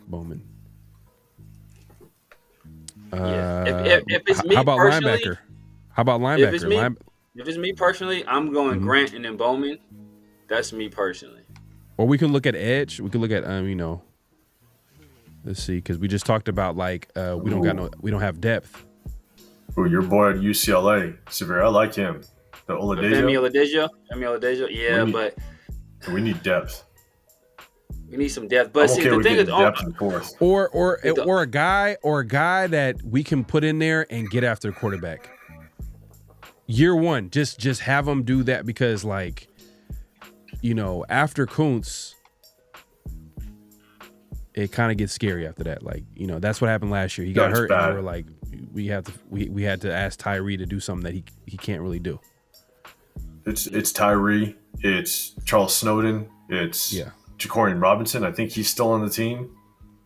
Yeah, it gets scary if someone goes down. We definitely need rotational pieces at the edge, and I think Oladejo is probably the best one right now. And I mean, we can get him with the next pick because we're only 2 away potentially. Yeah. And look, the thing about Charles Grant is that Charles Grant has some potential at guard too. I think some teams are looking at him as guard. I think the 49ers brought him in. They're looking at him as a guy that's going to play guard right now and then possibly slide over when Trent Williams is done. So you know what I'll do. So you want to go Charles Grant and then go Oladejo? Because I do think we need a rotational piece at edge. And after Oladejo, it kind of falls off. I wouldn't mind that. We haven't drafted any offensive linemen. We need some linebackers too, but we haven't drafted any offensive linemen yet. There's still a couple good linebackers that you can get in the 5th, 6th round. Yeah, I think Jack Heisman might be there in the 5th. The Eichenberger's cousin might be available in later in the 5th. Severe's just waiting for him. That's what he's doing. Yeah, bro. He plays just like him too. Eichenberg better turn into something, man. That's all I know. He better turn into something, bro. He better turn into something. I said we get Grant, and then see if Oladejo is up next. Okay. Go Grant and Femi. Grant and Femi. I don't mind that. So Charles Grant is the guy? Charles Grant and Femi. All right. But I think we definitely need to get some O-line help. All right. Francis agrees. Francis the Sixth. Oh, yeah, he says Mark, yeah. All right, Charles Grant. All right, Bills, don't screw us. It's just one pick. They did just cut Von Miller, though. I know they did. Oh, they just cut him? But he's always hurt, though. Oh, they went corner. All right, so we got everything. We got everything we want. So cool. All right, we can go Oladejo. We can go. What else we're looking? We're looking at offensive line. We're talking interior offensive line, but we just went offensive tackle. Yeah, offensive tackle. Who has potential at guard too? He's a ball of clay. Like you could turn him almost into whatever you want him to turn because he's a guy that he hasn't played football that long and he's been at a lower level of competition. It's just that he has so many tools. I'm good with Femi. And the thing about Femi is that I don't think he does it in the league, but he got his start at Cal and his start at UCLA at stand-up linebacker. So he does still have some of those skills. So like if it was absolutely needed, he can play stand-up linebacker. He's better. He's more of an edge prospect in the NFL, but he has, for a guy his size, he has great athleticism, and he's kind of a tweener anyway. You know, he doesn't have the longest arms. He's not the tallest guy. He gets by basically on athleticism, but he's a guy that, like I said. Who have we drafted so far? So T-Mac was our first, right? So let's take a look. So we got T-Mac, Tyleek Williams, Siobhan Revel, Dylan Sampson, Jackson Dart, and Charles Grant, and we have our final pick in this mock draft, unless we trade down. That's not bad of a draft. Pretty solid. I don't mind Femi. I don't mind Femi right here. If you guys want more depth at edge, like I said, he's depth at edge. I think he can play linebacker in a pinch. He's almost like Gainer in that sense, where you know he can play linebacker in a pinch. I think Gainer can play some edge. That's the thing. I think Gainer can play some edge in a pinch too. So I think they both have some of that versatility. So is Femi more? Femi more of a pass rusher, or is he more of a, what type of linebacker is he? He's a pass rusher. He's a pass rusher. He's an edge. He's an edge. He's an edge in this class. He's a pass rusher. But Severe, you're a UCLA fan, so you saw him more. But my thing is if he took a year to sit behind Malcolm Kuntz, right? He got 12 to 13 snaps a game, and he get the rotational. He puts on a little bit of weight. He looked like he could be pretty good athletic edge rusher. If Malcolm Koonce decided to walk, he could grow into that position. Yeah, he can't. The only thing about him is that he doesn't have long arms. Like he doesn't have the arm length you want as a edge rusher. He makes it work. And this was his first year playing edge, and he's already considered a pretty high prospect after only playing edge 1 year. He started off at Cal as a linebacker, came to UCLA. He's been a linebacker this entire time. Started this year playing linebacker. It wasn't until like game 2 or 3 they played him at edge out of necessity, and he started producing. So he's a guy that you give him an off season, put on some weight. Yeah. Robbie Leonard could work with him. Next thing you know, if Malcolm Koonce walks, he could grow into that position. Yeah. I think. Yeah. Yeah, I agree. I don't mind that. Or develop him as a third round pass rusher early on too. You know what I mean? I think that could be a possibility too. So is this the pick here, or are we looking somewhere else possibly? Are we looking at linebacker? We haven't addressed linebacker. That's a huge need, right? I'm good there. I think there are some guys late. Yeah. I think there's some guys late. As 805 was saying. There's some guys late. I'm good. I'm good with Femi right there. All right, man. Femi's the pick, man. It's gonna wrap up the draft here. Boom. And I see Raider Zach yelling Devin Neal, man. Devin Neal would probably be my pick in the 5th. Yeah. Get a second running back. But I would want someone that could, that can complement the running back that we drafted early. So if we get a power back, I would want more of a speedy complement. If we get a speedy guy, I want more of a guy that little power guy. Shout out to the Darren McFadden, Michael Bush. Yeah, Thunder and Lightning. All right. They didn't like our Jackson Dart pick in the 3rd. Whoo, damn, they hate it. That's wild. God, that's wild. Jackson Dart in the 3rd gets a D, huh? All right. But we got an A- minus overall. So overall draft grade. I'll take it.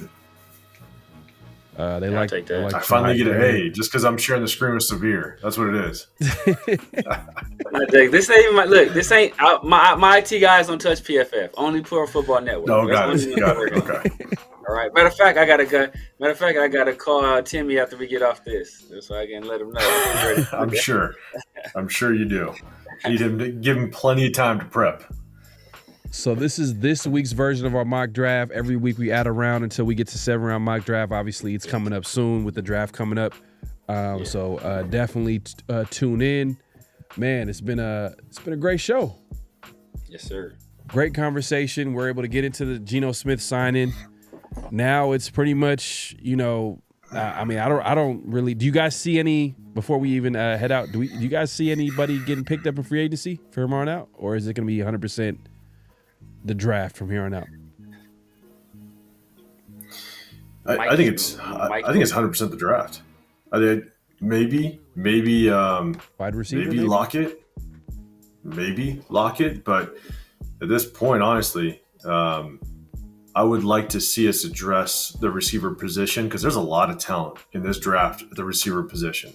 I don't see anybody else trying to pick up Lockett, and because it's all about where we think Lockett could potentially go. Like it makes sense for him to come here because of Geno, right? So I don't see anybody else picking up Lockett before the draft, and so we could get him, but I definitely would like to address the receiver position, not only number 1, but definitely a slot competition piece to battle Trey Tucker for that position, and see us grab 2 receivers in the draft. That's what I'd like to see. Yeah. Okay. All right, man. Hey. So I you know what? I do think that we're probably gonna make one sign. I think because I feel like the Raiders have been checking in on that wide receiver market for a while now. They just haven't really, look, they want a guy at their price. And there are some guys available technically, but we'll see. I mean, guys like Elijah Moore from the Browns is still available. Amari Cooper is still available. I know some Raider fans, some guys might not agree with bringing back Cooper, but I think he's I think he's still a solid pick. East Coast says Dart is not it. Not even at third. Man. Dart. I mean, I think better it's a than value Curtis pick Ward. at that point. Yeah. Better than Will Howard. Better than Curtis Ward. Take that, Dante. He's gonna get picked way before them too. But 808, man, we appreciate you coming through, man. It's been a great show. But you want to chime in? You have something to say? One guy that I think I want to watch out for prior to the draft. Again, you figure out how the draft falls. You know, if guys don't fall to you, but oh shit, I just blanked on his name. The kid from the Chargers, the corner from the Chargers. Oh, Asante Samuels. Samuels. I heard that the Raiders are. I don't know how true this is, but there are some rumors saying that the Raiders are in on Asante Samuels. So my biggest thing though is with Asante Samuel, I think that it's worth looking at him to potentially see him move to the slot corner. I think he can transfer and play into the slot corner possibly very well. And that's something we need. And I don't see a lot of slot corners in this draft. So, you know, you got Jahdae Barron, which I think could be a really good transition and move down to the slot corner. I think that could happen. But I don't see a lot of slot corners in this draft. So Asante Samuel's a guy that I definitely I hope the Raiders just kind of keep on their radar in hopes that maybe you bring him in and he can compete at that position as we get closer to the draft. And if the draft doesn't fall the way we want to and we don't bring one in, maybe address it right after the draft. So that's definitely one guy I want to keep an eye on. Jabbar Muhammad. If we get Asante Samuel, how is he in the slot? Because I know the Chargers have played him on the outside. He played mainly outside, but I think because of the way, just he's a quick corner. He's got the ability to be able to stick with some of the faster guys, and that's one of the things that you have to do as a slot corner, right? There's a 2, 3, 4-way go for a slot corner to go to any point on the field. And he's got the quickness to stay with him. The one thing that we don't have on this roster right now is a true slot corner. So we got to find it some way, somehow. A lot of people say you can move Isaiah Polamau. I don't think he's a slot. He's not going to be able to guard the slot. People were talking about Jeremy Chin. Not going to happen. So I think we need to address it. That's why I hope we just keep our eye on him. Yeah. Okay. I think both of those guys get snaps there. They both got snaps there last year, but they're not guys you want to depend on full time as slot corners. No. Jack Jones, I think Jack Jones has the athletic ability.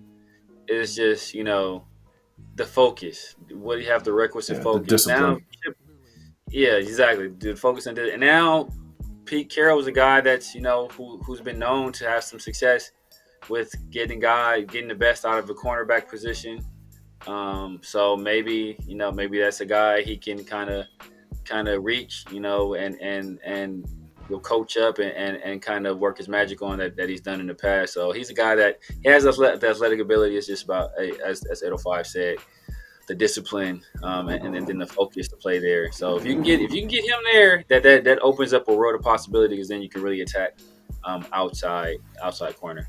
Give Jack Jones a pass rush, man. Just give that man a pass rush. You give him a consistent. If you give that man a good pass rush, man, with his instincts, we all know he's a ball hawk. And you could say this about probably any DB, man. If you give them a good pass rush, that's just going to make their life a lot easier. So maybe that's how the Raiders are looking at it. Like, they're not really concerned as much about the corner spot, because they feel like, you know what, Pete Carroll had that experience of developing guys at that position, so they probably can grab a guy in the draft, and then also, you know, they're probably going to prioritize maybe the front seven, specifically that D line. We just went ahead and drafted Tyleek Williams. We drafted another guy later, the UCLA edge rusher. So, and then a healthy Kuntz. You know, hey, maybe the Raiders can get back to it. Get back to getting after that quarterback position. But, man, hey, like I said, it's been a great show. 808, man. Appreciate you coming on. Hopefully we can have you on again. Yeah, man, let the people know where they can find you, what to look forward to, all that good stuff. Man, I just got my channel, Real Talk Raider Nation. Been rocking here for a couple seasons. It's basically been a year since myself, Pharaoh, Severe, we're out here in the Vegas area, did a draft live, which was a hell of an experience. A lot of fun. We all rocked out, man. It was good. But, man, I got my channel.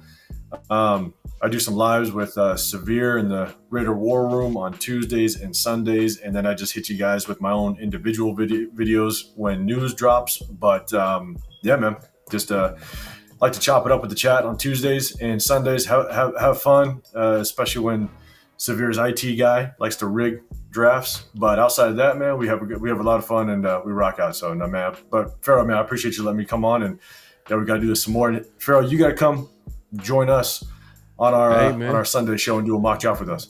We got to make that happen, man. At Severe, man, let the people know where they can find you, what to look forward to, all that good stuff, man. You guys know what it is, man. The Severe Raider here on YouTube, on IG, on X, on Snapchat, on TikTok, basically everywhere. The Severe Raider.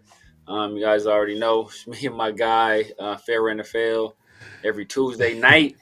You know, for the 50-50 show, the world famous 50-50 show, and Thursday nights around the Shield, and then rocking out with my dogs, you know, my brothers 805 and Chris from Protect the Shield on like Sunday nights and like Tuesday afternoons, the Raider War Room, continuing my dominating streak in the mock draft challenge. You know, hey, I appreciate it. At this point, I feel like I'm a Make-A-Wish kid. Like they just let me win. I don't know. Hey, I need a little bit of context. Do I got cancer? Do I got cancer and not know it? And y'all just letting me win every Sunday? Is this what this is? I need a little bit of context. Because I did see a clip that went viral. You know what I mean? I seen a clip. It was a good one. Is this why you got the whole king outfit showing up to the show with the yes, that with is the crown? Ridiculous, Pharaoh. Yes, I was at that point. I was the two-time defending champion. You know, and I showed up with the crown and the scepter. I was hoping to inspire a little fight in my competition. And you know what? They come with a little more fight. But it wasn't enough to stop the king, all right? It wasn't enough to stop the king. I feel like Elvis. I was feeling like, I'm the king. The golden child, as Space B says. And, you know, I need Eddie Murphy trying to protect me because I am the golden child. Man. I got nothing to say, Pharaoh. This is getting ridiculous. I got nothing to say. Y'all got to make sure that y'all tune in, man. Jen Slinger, no, shout out to Jen Slinger. No, shout out to my guy, John Studios. You know, they know what time it is. You know, they know what time it is. All right, man. Y'all got to tune in this Sunday, man. The showdown, the tournament, the mock draft tournament. That's what I'm calling it. Yes. That's what it sounds like. Y'all having like a duel on Sunday. Like who has the best? The taking candy from a baby segment is what it is. Man.